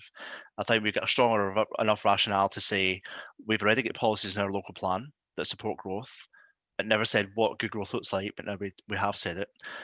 So I think given it is guidance, we've set the tone so that I don't think guidance can be considered overly prescriptive at all. So I think we've ticked that box. But that comment, it's got a message from a colleague, that comment did come from a developer.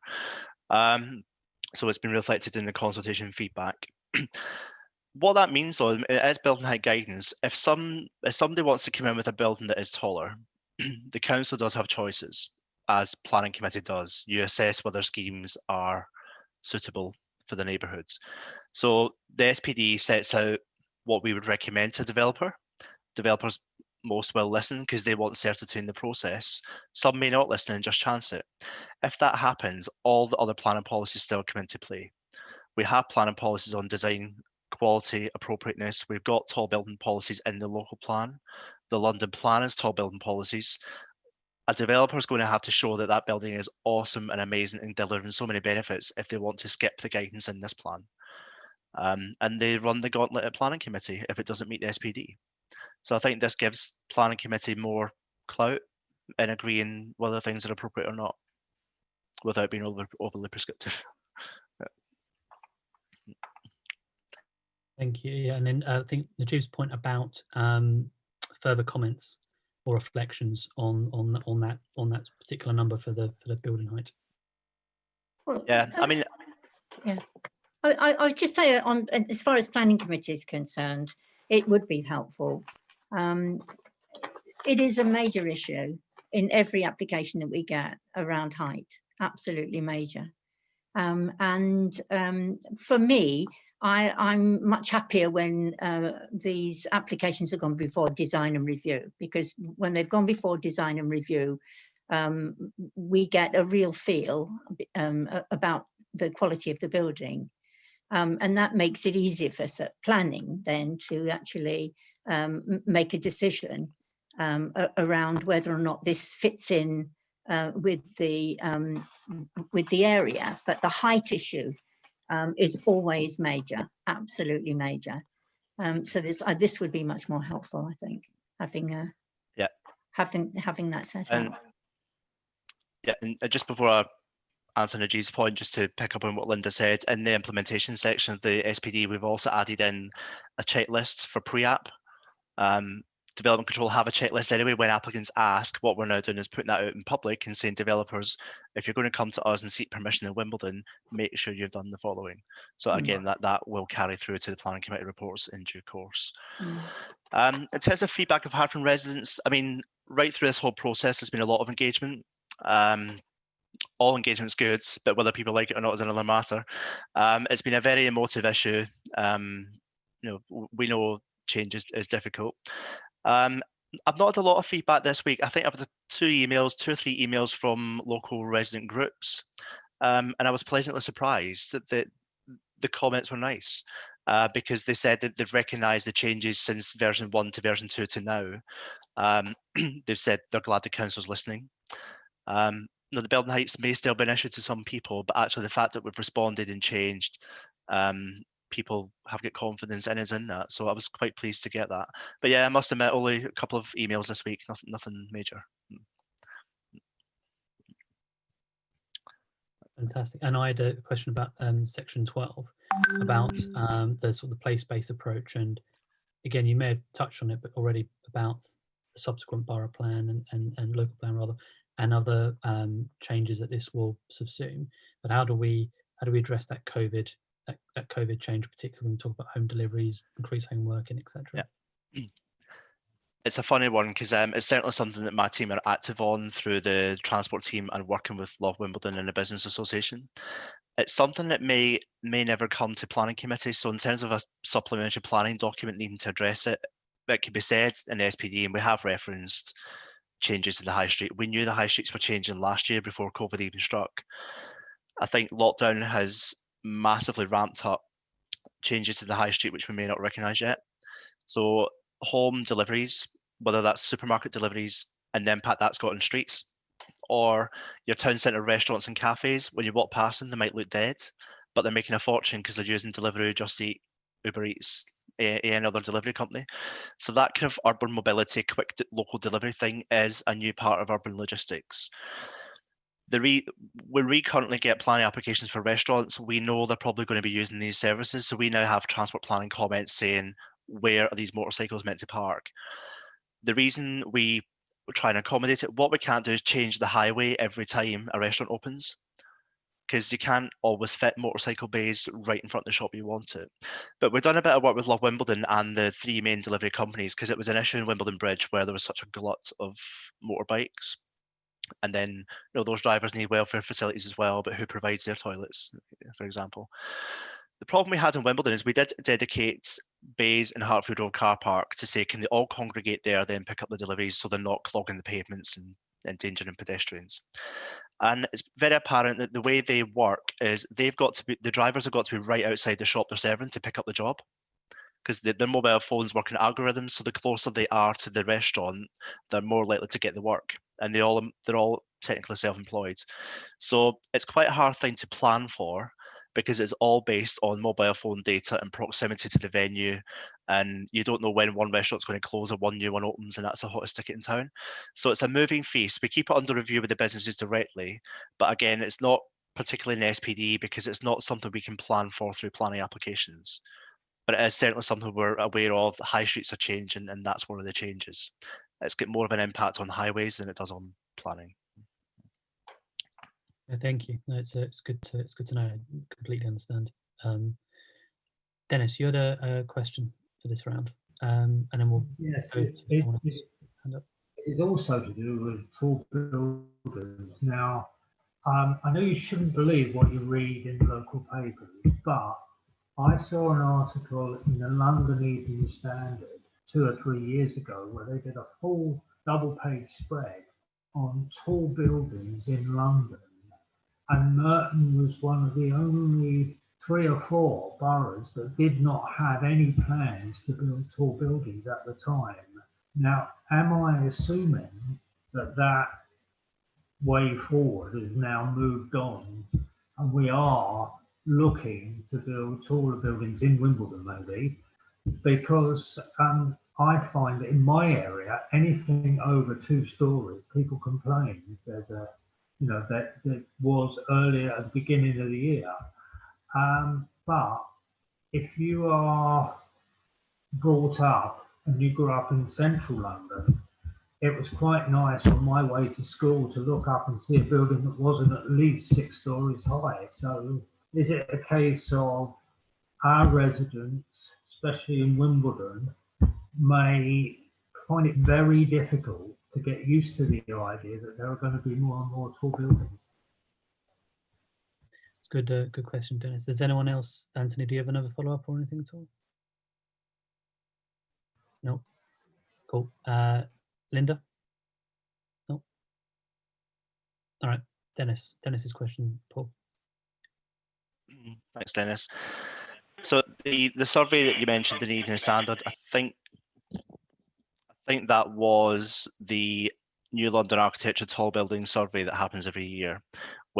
And the way that's assessed is they look at what planning applications are in boroughs. So the reason Merton showed 0 is we had no planning applications for buildings over 30 metres, which is what the GLA defined as tall. It's true to say that the plan for Wimbledon is about managing growth. Some residents will not want any building height increase at all. The general feedback through a lot of the consultation responses is people were comfortable with 6 to 8 generally, so that wasn't seen as too tall. When you look at the building height map for Wimbledon and the SPD, most of the town centre is that. There are a couple of exceptions. I think we're showing 3 or 4 buildings which could go up to 12 stories. And in response to residents, we've also shown that in metres. It's not an exact science because stories will be different floor to ceiling heights depending on what the use of the building is. So residential floors are shorter than commercial floors. So we've had to show a short, medium, long range for what that might be. But with the heights, there are some in Wimbledon that may go up to, I think, 35 to 40 metres. So they would be classed as tall. That means they're referable to the Mayor of London. They're subject to the Mayor of London policies as well as ours to ensure they're good enough to be where they want to be. So all we are setting out is a guidance. But it also reflects that Wimbledon is a main town centre with a highly accessible train station. And the cluster is 3 or 4 sites, I think, is now all we're proposing around St George's Road to take those taller elements. To contrast that, I mean, through the consultation with residents, Croydonisation came up. We kept getting pictures of Vauxhall 9 Elms. I mean, the scale of growth in those town centres is 40, 50 stories tall.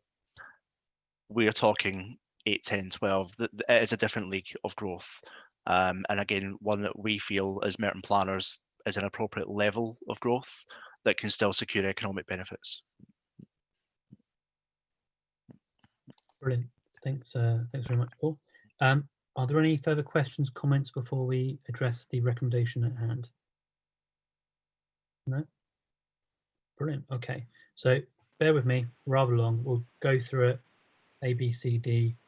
Although there was a comment regarding recommendation C in relation to, just to be more succinct, does it actually just mean it's going to full council even though Cabinet can just sign it off? Yeah. It's going to full council, but the recommendations from BPAC will inform Cabinet's decision. Fine. Got you. And then Cabinet go to full council. Yeah. Super. Great stuff. So just to, again, formal bit, read it out. So the Borough Plan Advisory Committee considers the report and advises the Cabinet the following. So A, agrees the consultation report, Appendix B, includes comments, responses, where applicable, amends to the SPD. Notes the Council has undertaken a screening exercise of relevant statutory bodies, confirms strategic environmental assessment is not required to support it. Notes that while the Council's constitution permits Cabinet to agree the adoption, in recognition of the cross-party representation, it will be presented to full Council. And that the Cabinet recommend to Council to adopt the plan and delegate the making of any minor factual editorial changes to the Director of Environment Regeneration in consultation with the Cabinet member. Does everyone agree to that? Great. Agreed. Yeah, great. Excellent stuff. Brilliant. Yeah. Thank you very much, Paul. Cool. All right. So, Thank you. no, thank you very much. So we are over to our last bit of business tonight. So we've got Jason and David to talk to us about the public consultation on Merton's air quality supplementary planning document. I was really excited to read this, and we've had loads of sort of comments and discussion outside of the committee. But Jason, enough from me. Do you want to introduce the document? Yes, thank you for that, Chair, and good evening, councillors. I hope you can hear me first of all, because I think this microphone's a bit old. I'm going to try to give a very brief introduction to what is a rather long but extremely important document, and it's important to us as an air quality team, probably more than most. The reason for the length of the document and some of these reoccurring themes around policy and what air quality looks like in the borough is quite important, because these are the conversations we have with developers and consultants. So it's probably a wise idea that we front load some of those questions rather than dealing with them with each application. So that's why it reads in that way. It does beg the question around consultation, and I hear loud and clear from committee that this needs to be digestible, and I can reiterate everything that Tara says. We will piggyback that work. We will be happy to work with councillors and local groups to get them to understand and support this. And it is an area of public concern and public interest. The final document will undergo some design to make it more engaging to the reader. In short, the delivery of the air quality SPD was a commitment made as part of our air quality action plan, and it sets out a framework on how we use a planning agenda to positively contribute to air quality in the borough. And I can reiterate the comments of colleagues around the status of the SPD in an uncertain climate at the moment, and that climate in terms of air quality has been uncertain for many years. We have many influences, not just in terms of the local plans, but the document does hang on the local plan, and I hear the concerns about what this will look like in the future, but I think it's a really important piece of work for the council. So it brings together some current best practice around air quality and looks at what other boroughs have been doing and what's good about that, and gives clear guidance on what we expect from developers. But more importantly, it gives officers and committee greater powers to challenge developers and perhaps look at further mitigation for air quality. Obviously, it's a draft and we want to go to consultation, but we want to have that consultation as meaningful as possible. I'd like to thank Tara's team for helping with this, in particular Anne-Marie Clark, who's done an awful lot of work on this in the background, because I'm sure, as you can imagine, there's been a lot of benchmarking going on in the background.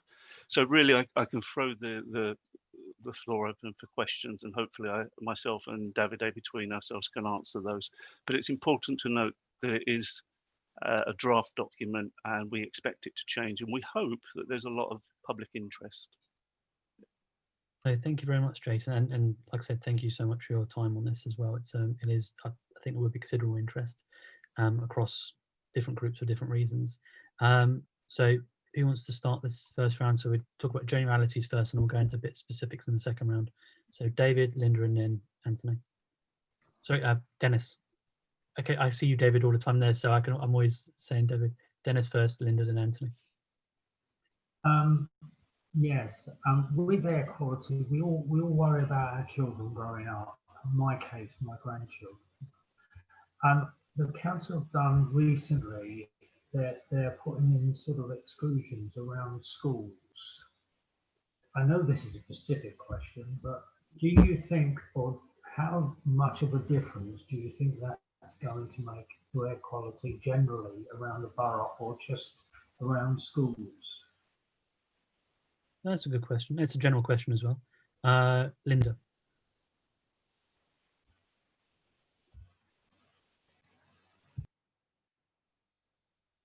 Yeah, I thought this was a really good read, particularly at the moment, because our boiler may have to be replaced.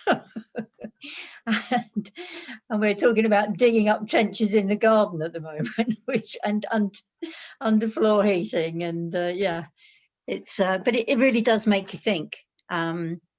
It makes me worry when I'm on planning, and the amount of demolition that goes on. You know, houses that are definitely should never be being pulled down and replaced by just something a bit larger for an individual family. The sort of standards around sustainability and carbon neutral out the window. And I think, you know, with the new planning proposals, there'll be more of that. I think it's going to be very hard for us to become carbon neutral with the government we've got at this present time. I think it's really, really scary stuff. So this is a really good read. But I would like to think that we'll have a climate champion, really, who's going to, you know, really push the climate agenda in Merton, because it is so scary, and it has to be our #1 priority, really, because, you know, it's the planet. No planet, we're all gone. So I thought I really enjoyed this, and I'm sure the consultation will go very well on this, because I think a lot of people are very concerned. I mean, we've just got a low traffic network in a neighbourhood rather in Graveney Ward, which a lot of drama when it went in, but have to say it's calming down, and I'm really glad it's in. And people are now saying things like, wow, it's really quiet around here. It's change. People hate change. And, you know, how are we going to convince people to give things up? It's really hard. It's really hard. And the emissions thing, you know, where we're all going, I'm going to be paying a lot more money because I inherited my mother-in-law's car, and it's bad news, and I want to go electric. I'd like to think the electrics will come down. These are all good things. We really need to be pushing this agenda very, very hard, and I really welcome this. Brilliant. Thank you, Linda. Anthony. Thank you, Chair. I want to echo the thanks that everybody else has given me. This is a really important document. I think I actually don't think there'll be much pushback in terms of the arguments, and I suppose this brings me. What I think I'm looking for is something practical that developers, you know, respond to, and that the planning application committee and the planners at pre-app stage can really use to influence development, and I don't want to get lost amongst the discussion as a kind of planning kind of context and the legislative context. I think the thing that is going to be important for residents is going to be the enforcement of this kind of stuff. I know as a ward councillor, I've really struggled to sort of get engagement with things like the local code of practice for construction and demolition of sites, which is mentioned at Para 157. Where, you know, residents have had problems with dust. You know, they've come to council, and it's been difficult to you know, to see any kind of the construction company kind of forced to do anything. So I actually think there won't be much kind of disagreement about the arguments for, you know, better air quality, but it's more about how will we make sure this works in the ground. Shall I answer some of those questions? Now, with regards to schools, there's a number of measures going on. We specifically identified schools in our air quality action plan. So we've been through the process of monitoring all 77 schools in the borough, and we've now focused that monitoring on 20 areas where we feel that there is a potential for these schools to be in areas of poor air quality. There's actions around transport planning and travel to and from schools. So the school streets that you see is only one small part of a bigger puzzle. And in terms of the vehicles that usually cram those streets and the idling vehicles, yes, it will have a direct impact on that. It's difficult to measure because obviously air quality is measured over a period of time, and we don't have the necessary the technology to measure the peaks when a vehicle is sitting idling in front of a child. The equipment for that is very expensive, but we can map that, we can monitor that, we can show that it does have an impact. And from the information that I've seen, they seem to be quite welcomed. And it also does focus the mind for a local authority to say, look, these areas are important. So it's part of a wider package of works. And I think, Davide, we've applied to DEFRA for some works around schools, DEFRA grant for some mitigation measures around schools. So where those schools are that we feel that there are some entrenched problems, we'll be working with them anyway. So, with regards to your comments, Councillor Kirby, thank you for that. It is really important. It's an important subject to us. And you are right, it does need to speak to people. People need to understand that they actually contribute to this. Usually it's the council are doing this to me, but as with climate change, it's us. We are doing this, we contribute to it, and we need to get that message out.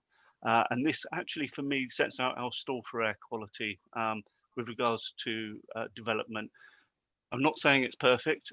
If there are ideas locally, if there are things that we need to be adding to this, happily look at those.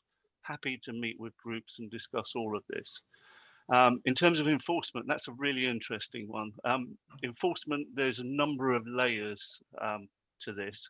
Enforcement's not necessarily always about banging people over the head. There's usually a process of education, awareness, and nudging people in the right direction. And we do find that 90% of our enforcement action is not actually that final part where we hit somebody over the head with a hammer and say, you must do this.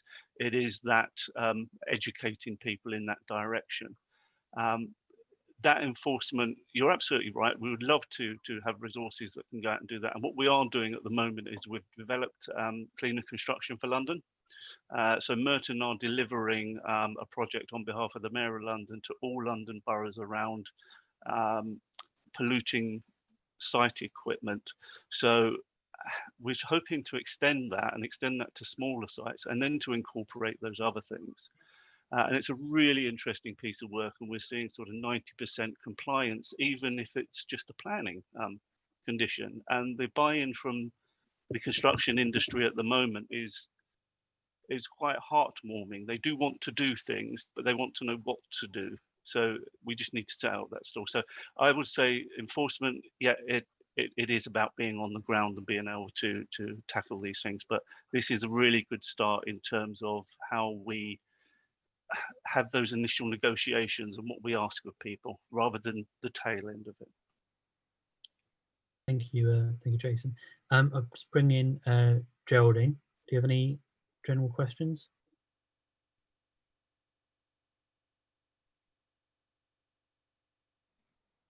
Geraldine?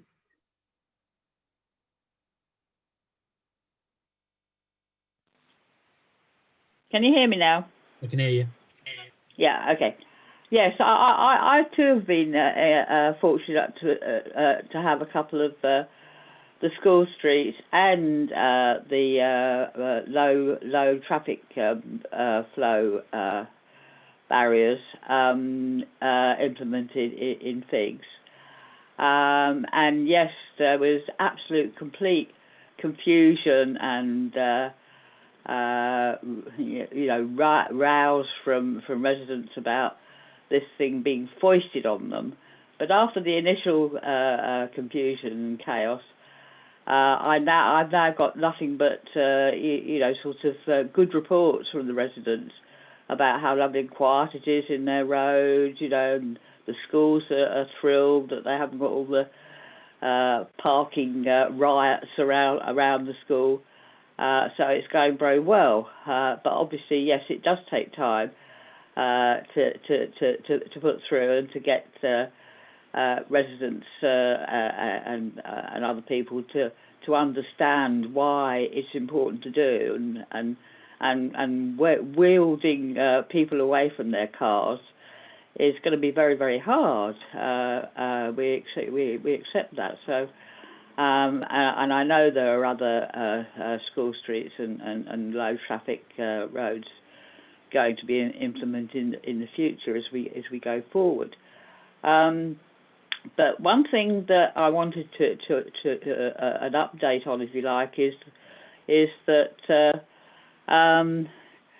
I was given, I picked up some information. I think it was through Merton, about the rise and fall of air quality over the past 6 months since the lockdown took place.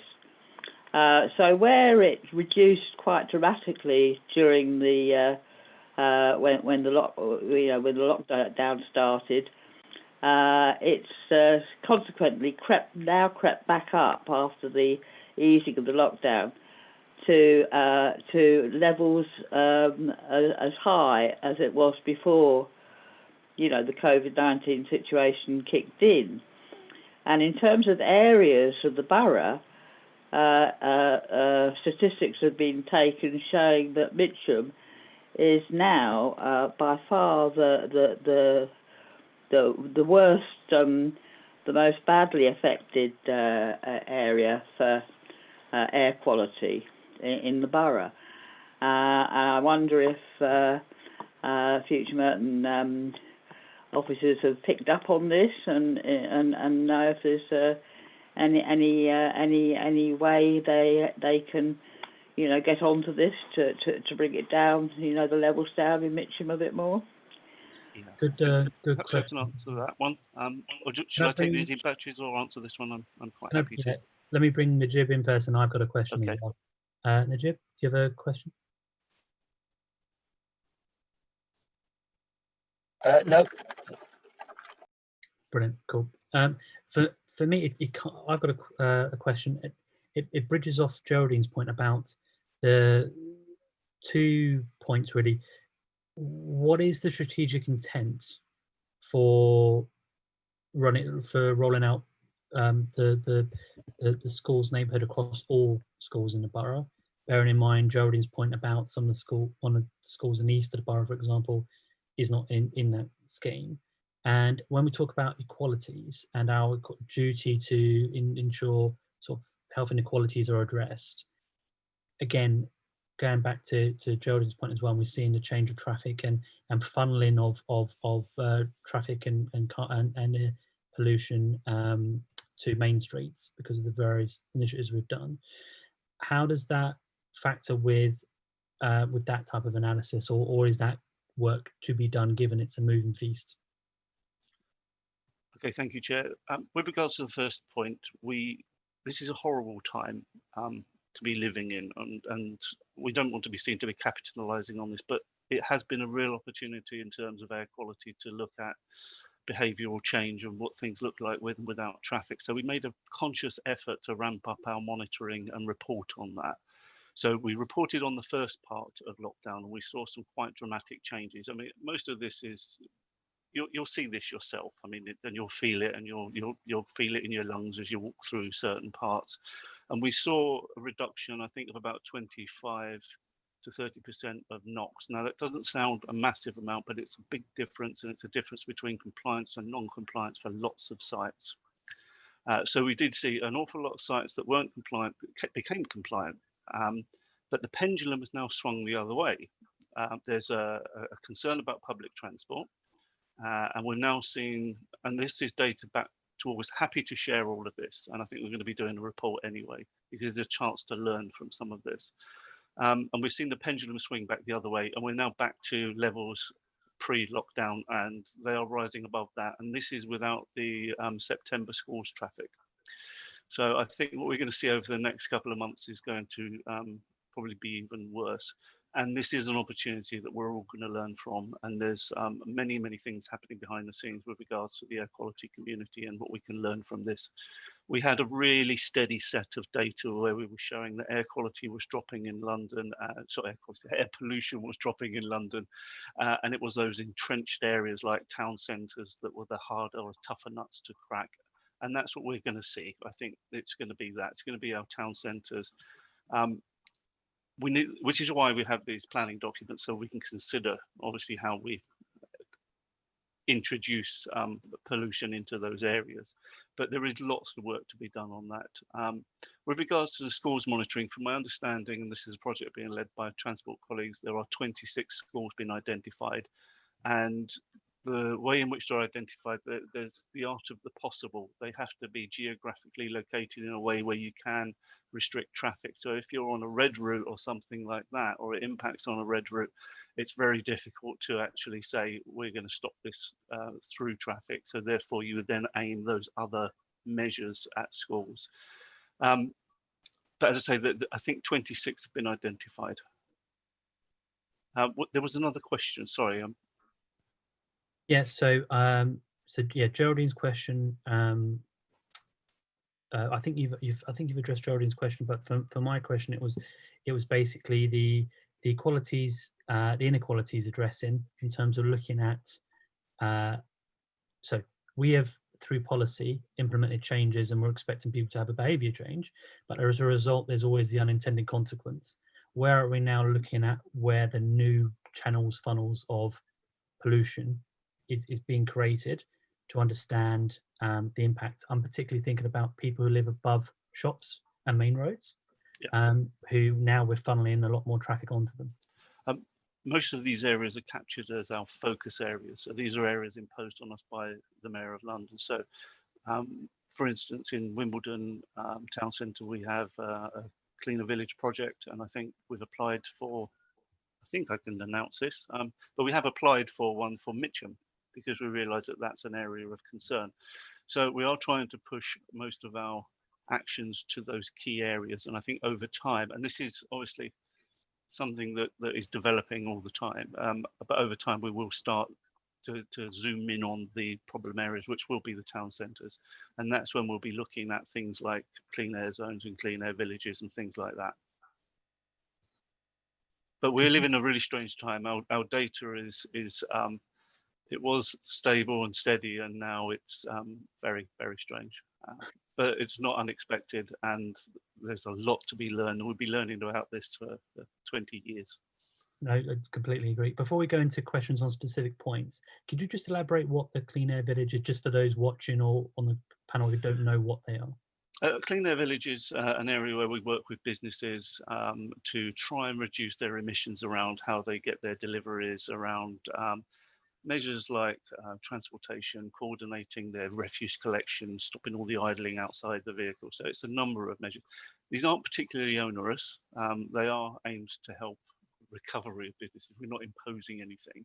And there's a pot of money that DEFRA have set aside, and we were successful in a bid last year. So that project will run for the rest of this year. So we were looking at things like cargo bike schemes, but it's very difficult at the moment because obviously it's a moving feast with businesses at the moment.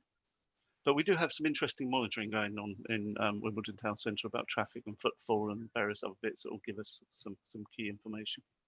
And that you want to bring over to Mitcham? Yes. Cool, good. So second round, Linda put her hand up first, Dennis next, and then Anthony.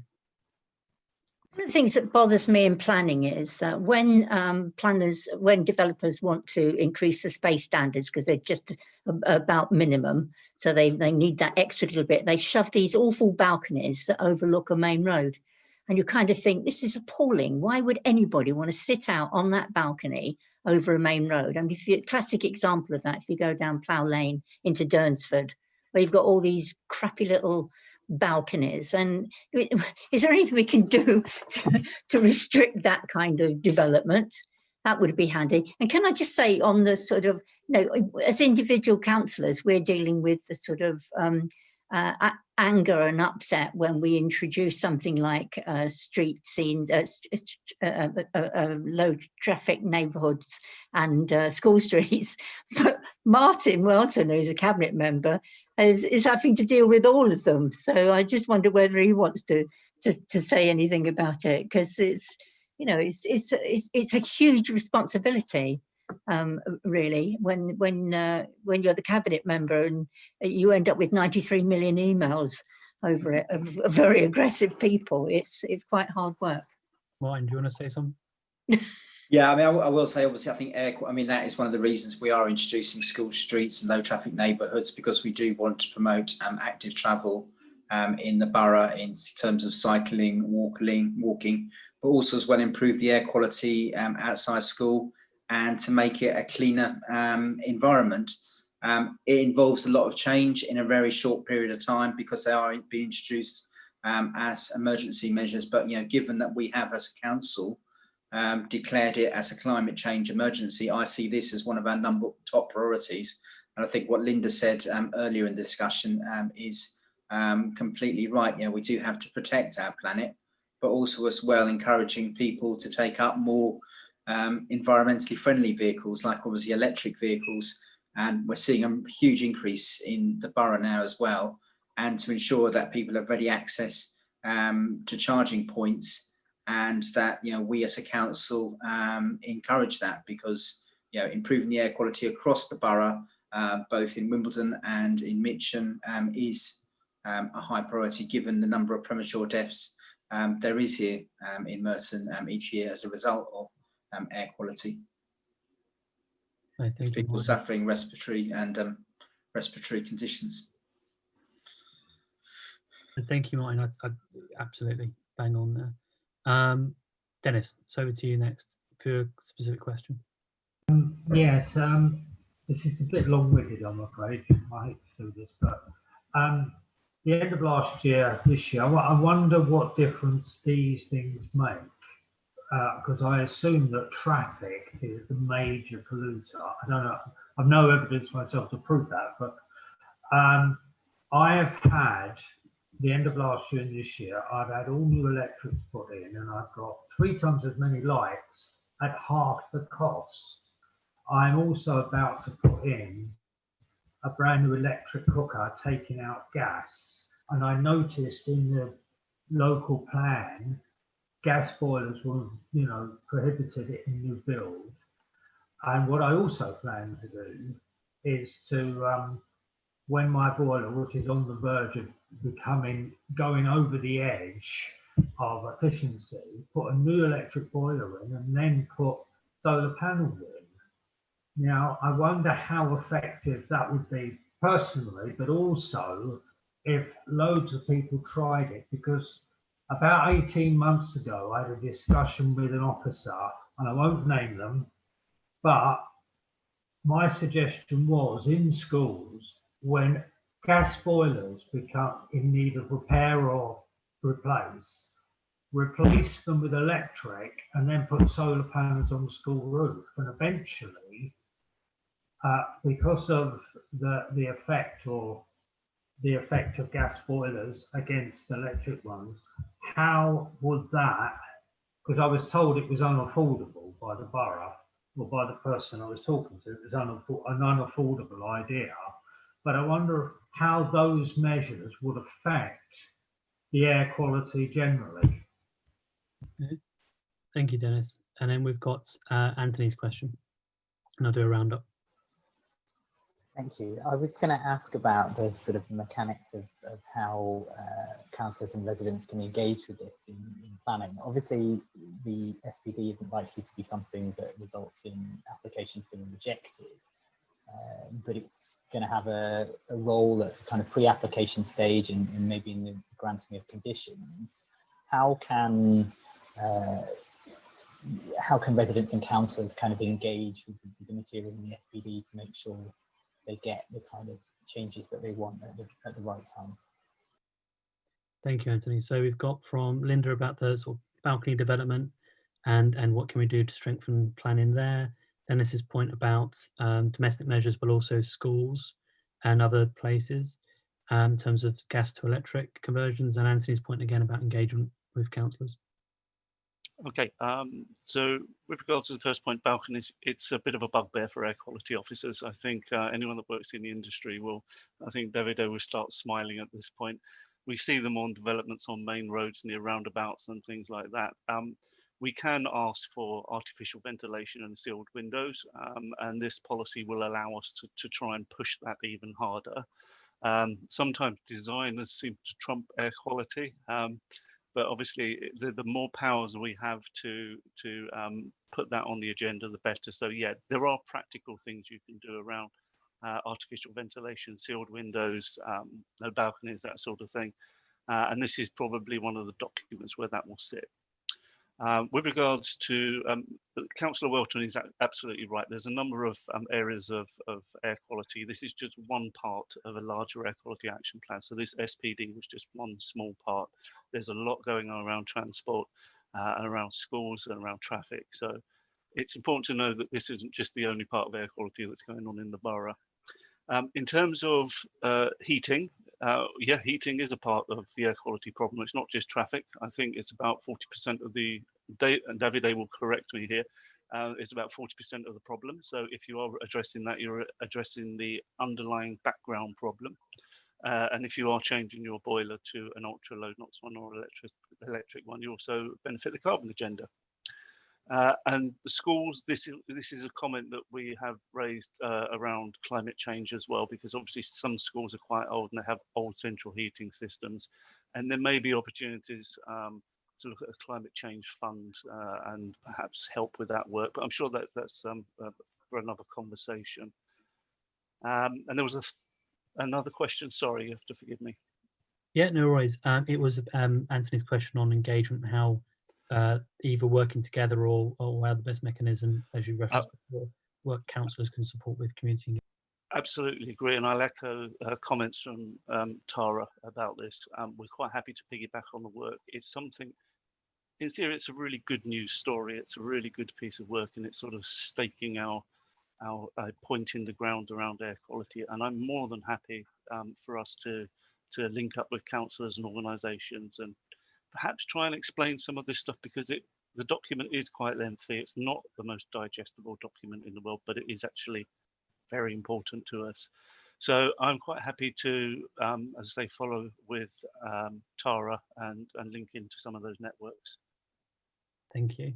Got another round. So Geraldine, do you have any questions specific on the document?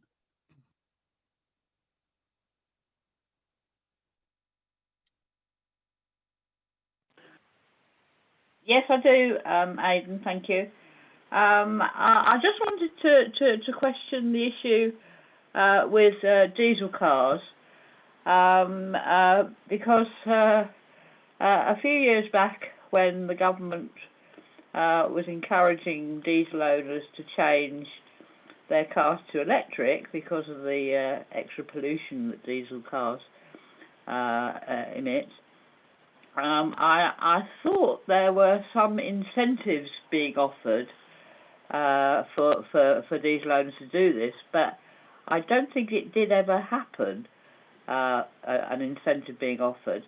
So therefore many diesel owners declined to take it up, and subsequently they are still being charged more for things like CPZs, parking permits, etc., because of the extra emissions that their cars are pumping out. So has there been any, or is there envisaged to be any change to encouraging diesel car drivers to change to something more environmentally friendly? Do you know, coming up in the offing? Good question, Geraldine. Najib, you have a follow-up question?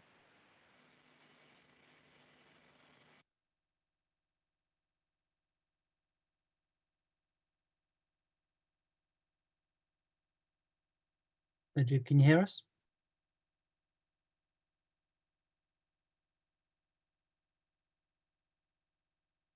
Cool. If he comes back in, I'll call him back in. I've got a question on specific on page 91. We talk about wanting to support carbon and air quality positive developments. It seems to me there may be an opportunity here to look at all the levers in the council.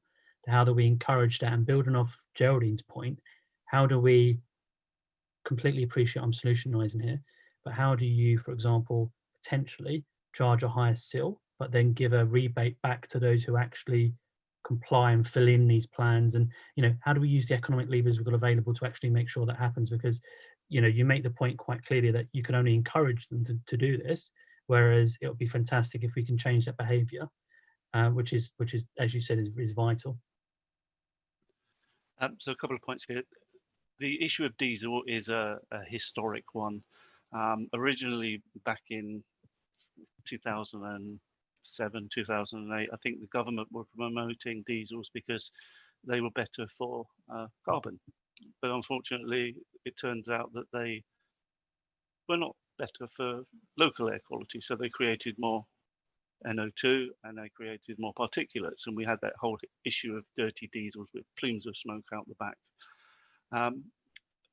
So in order to tackle that, Merton used one of the levers that it could do, which is its parking charging system, a couple of years ago to incorporate diesels and the idea at that time is that there was diesel gate and various other things, and we knew for a fact that most vehicles were not compliant with their emission standards. Now, time's moved on and the manufacturers have done a lot more work around diesel. So what we're doing is trying to align now, and there is a consultation out at the moment, so I would refer you on to that. We're trying to align our parking system, our off-road, on-road parking meter system to capture air quality, and we've sort of nuanced it to match the Mayor's ULEZ policy, because it recognises that there has been a change in diesel. So we've removed the blanket, or sorry, there's a consultation. The consultation looks at removing the diesel blanket and perhaps being a bit smarter around identifying the most polluting vehicles. So that is one of the levers that we have as a local authority, and it's one that we're exercising at the moment, and that's out for consultation at the moment. In terms of carbon positive or air quality positive, there's been a legal challenge in one area of London that we're trying to see what happens with that. I mean, you can have, even if it's not policy, you can still have air quality positive development. If you're replacing dirty old buildings with bad heating systems with new modern ones, that will have a positive impact, as long as you don't cram the area with cars or things like that. So that can already happen, but in terms of putting it in policy, I'll have to sort of defer to my policy colleagues on that one, because I think there's some legalities around it. But certainly if that's raised as part of the consultation, it'll be considered. Absolutely. Cool. No, because the document deals with outlining, well, requesting developers fill in the assessment, but it makes the point that people can and can't, there's no, you can't force it, and it was just trying to understand, what levers, rebate, etc., whatever we can do to support that internally. We are exploring an awful lot of this work with our partners in climate change as well. So there's going to be, obviously there are synergies between the two teams with air quality. There's natural synergies around transportation and traffic and various other things. But we are trying to link that together. So there are discussions at the moment about that. Brilliant. Okay. Linda's got a hand up. Dennis, do you have any further questions? All right. Go to Linda. That's all right. We'll go to Linda first. With the high emissions, I know that people who are in controlled parking zones are being affected by this, but what about people who are not in controlled parking zones? Are they going to be penalised? That's a very good question. In terms of parking zones, it will be attributable to residents' parking permits. We are looking at the on-the-road meter systems as well. So hopefully we want to move those over to smarter ones and look at a surcharge there. But this is all out for consultation. Obviously, we can work with the tools that we have. And you're probably right in terms of the areas aren't covered, they will be missed. But that's a wider question for my transport colleagues. Because there is a real inequality there, isn't there? There'll be a lot of people driving around in diesel cars who won't be paying that, and others who will feel, just because they're in the controlled parking zones, where many people, do object to having to pay for parking, that they'll have an additional cost. So there is an inequality in that. And I'm sure that will be raised as part of the consultation. It will probably be answered by our colleagues in parking. It's very difficult for me to answer that. Yeah. Okay. Thank you for trying that. Dennis, did you have another question? And then we'll go to Anthony if he has another one. No, I think I've asked mine. But can I say, I think this is one of the most important documents that this borough is going to have for years to come. Good. Anthony says he doesn't have a question. Geraldine, any final questions, comments?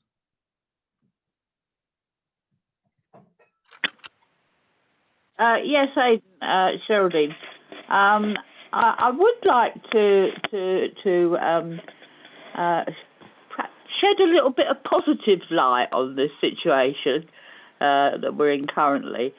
To say that Figs and Graveney are already doing our little bit to try and reverse the poor air quality in our area, and we have planted a hedge all the way round Figs Marsh to stop the emissions from the main London Road and Streatham Road alongside them from and to absorb the emissions from the road when going onto the marsh. And I know there are other little groups around the area, like mainly friends of parks areas, where they're encouraging the planting of more trees. Again, we've done that on Figs Marsh, and street trees and things like that to absorb the emissions to help with controlling the air quality. So just a little, a little positive note to inject into the discussion. Thanks. Good bit of positivity there. Like it. Najib, final questions, comments? Yeah. Can you hear me, Eddie? Yeah, we can hear you fine. So I think my battery on my mobile phone's about to go, so I may get disconnected. Just a quick question. There's some very, very good principles and ideas on building design and development and how to improve the air quality. The question is that, is there a danger that the developer may turn around and say, well, actually, if I include these principles, my development's not viable, and then you go back to the same scenario that I can't afford any affordable housing, I can't do this, I can't do that. So very, very good principles, but could that have a add-on effect with the developer saying, actually now my developments are no longer viable? No, it's a very good question. I've got a final question to end on as well, and then I'll do a quick roundup of what the three of us have just said. So turning to the recommendations, Jason, we've got a 6-week consultation proposed. Would it not be, my concern has always been sort of consultation fatigue, of trying to do things in an uncoordinated way, and at the same time to ensure that we, if we can we double up, or can we use the same tools to maximize impact? I was wondering, is there, you may already, you've already talked about close working relationship for the other work. Is it feasible to put at the same time as the local plan and use the same tools and techniques to get the highest possible engagement in this? Because you've heard from all of us, this is positive, absolute positive, and I think you'll get that around the borough as well. It's just trying to make sure you get as much feedback as possible, and again, learning from lessons of past from all age groups as possible as well. Yeah, certainly. I think the idea of this was to have it piggyback on the London plan, which is why we brought this forward. It was something that was planned to come in after the local plan, but fortunately, with the help of Tara's team, we managed to try and get this in at the same time. So hopefully, I think we can run it at the same time. I don't think there's a problem there. Cool. And then there was, rounding up, so there was Najib's questions about adding additional constraints on developers and viability.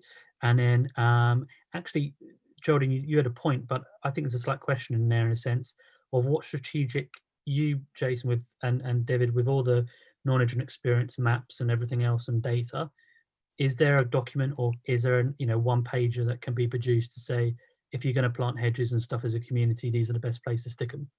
So that we're actually guiding strategically rather than random good intentions, which may not actually be the best place to do things. Yeah. So in terms of viable development, we're not there to stifle development. We are there to protect public health, and we do have conversations about mitigation. We make concessions. Obviously, we don't make concessions that are so pointless that they actually don't achieve what we need them to achieve. But we do listen to developers, and if they can be built in at the early stage, then in theory it shouldn't cost more than that. But that is an ongoing argument. But in terms of air quality, there's very little that would actually make a development not viable.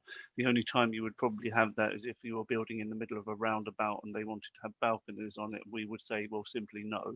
And that, but apart from that, I think it's all part of the negotiation, and we need a firm foundation for that, and this document provides it. In terms of data and about planting, it's really difficult. We can provide information around what the best way to tackle air quality. We produce an annual status report, which has just been published. That gives about data around the borough and the actions that we're doing, so I can signpost people onto that. We work with community groups. We have some community groups that are monitoring for us, and they feed into that document as well. So we're trying to capture some of that local enthusiasm. But in terms of saying there's a simple catch-all for resolving air quality, it's a number of small measures and focused measures that actually do tackle this. There are the broader things that we need to do around parking and around vehicles. But when we're talking about areas, it's individual specific areas, it's quite difficult. Okay.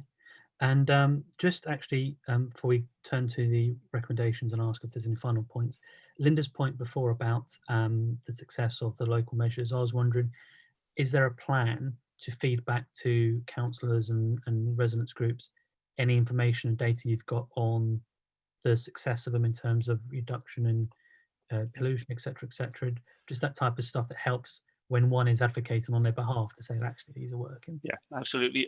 Every year we are obliged, and it's a statutory obligation, to provide an air quality report called an annual status report, where we capture all that data. It usually falls a year behind because the data is collected over the period of that year. So that highlights exactly what we're doing, what the air quality measurements show. It is a technical document. It has to be a technical document, and it's how we can translate that. And that's a fair point, how we can actually summarize that document so it speaks to the layperson rather than having to go through 100 pages of appendices and scientific reports. And that's a fair comment. Cool.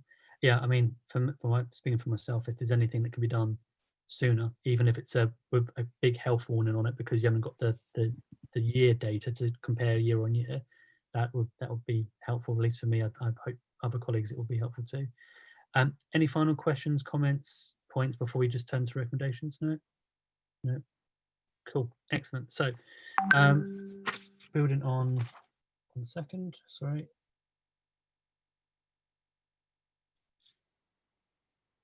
Cool. So Anthony's going to try and log back in. So so we turn to recommendations. We've got 2 recommendations you're asking us to approve. So the first one is approve the 6-week consultation on the draft SPD to run 6 weeks by winter 2021. And B is delegate approval of the final consultation draft SPD to the Director of Environment, Regeneration consultation with the Cabinet Member of Regeneration, Housing, blah, blah, blah, and Transport. So I think, I just want to separate those 2 there, because you just had an interesting discussion about the length of the consultation and consultation fatigue. Can we all agree on B, as in delegation authority to final draft?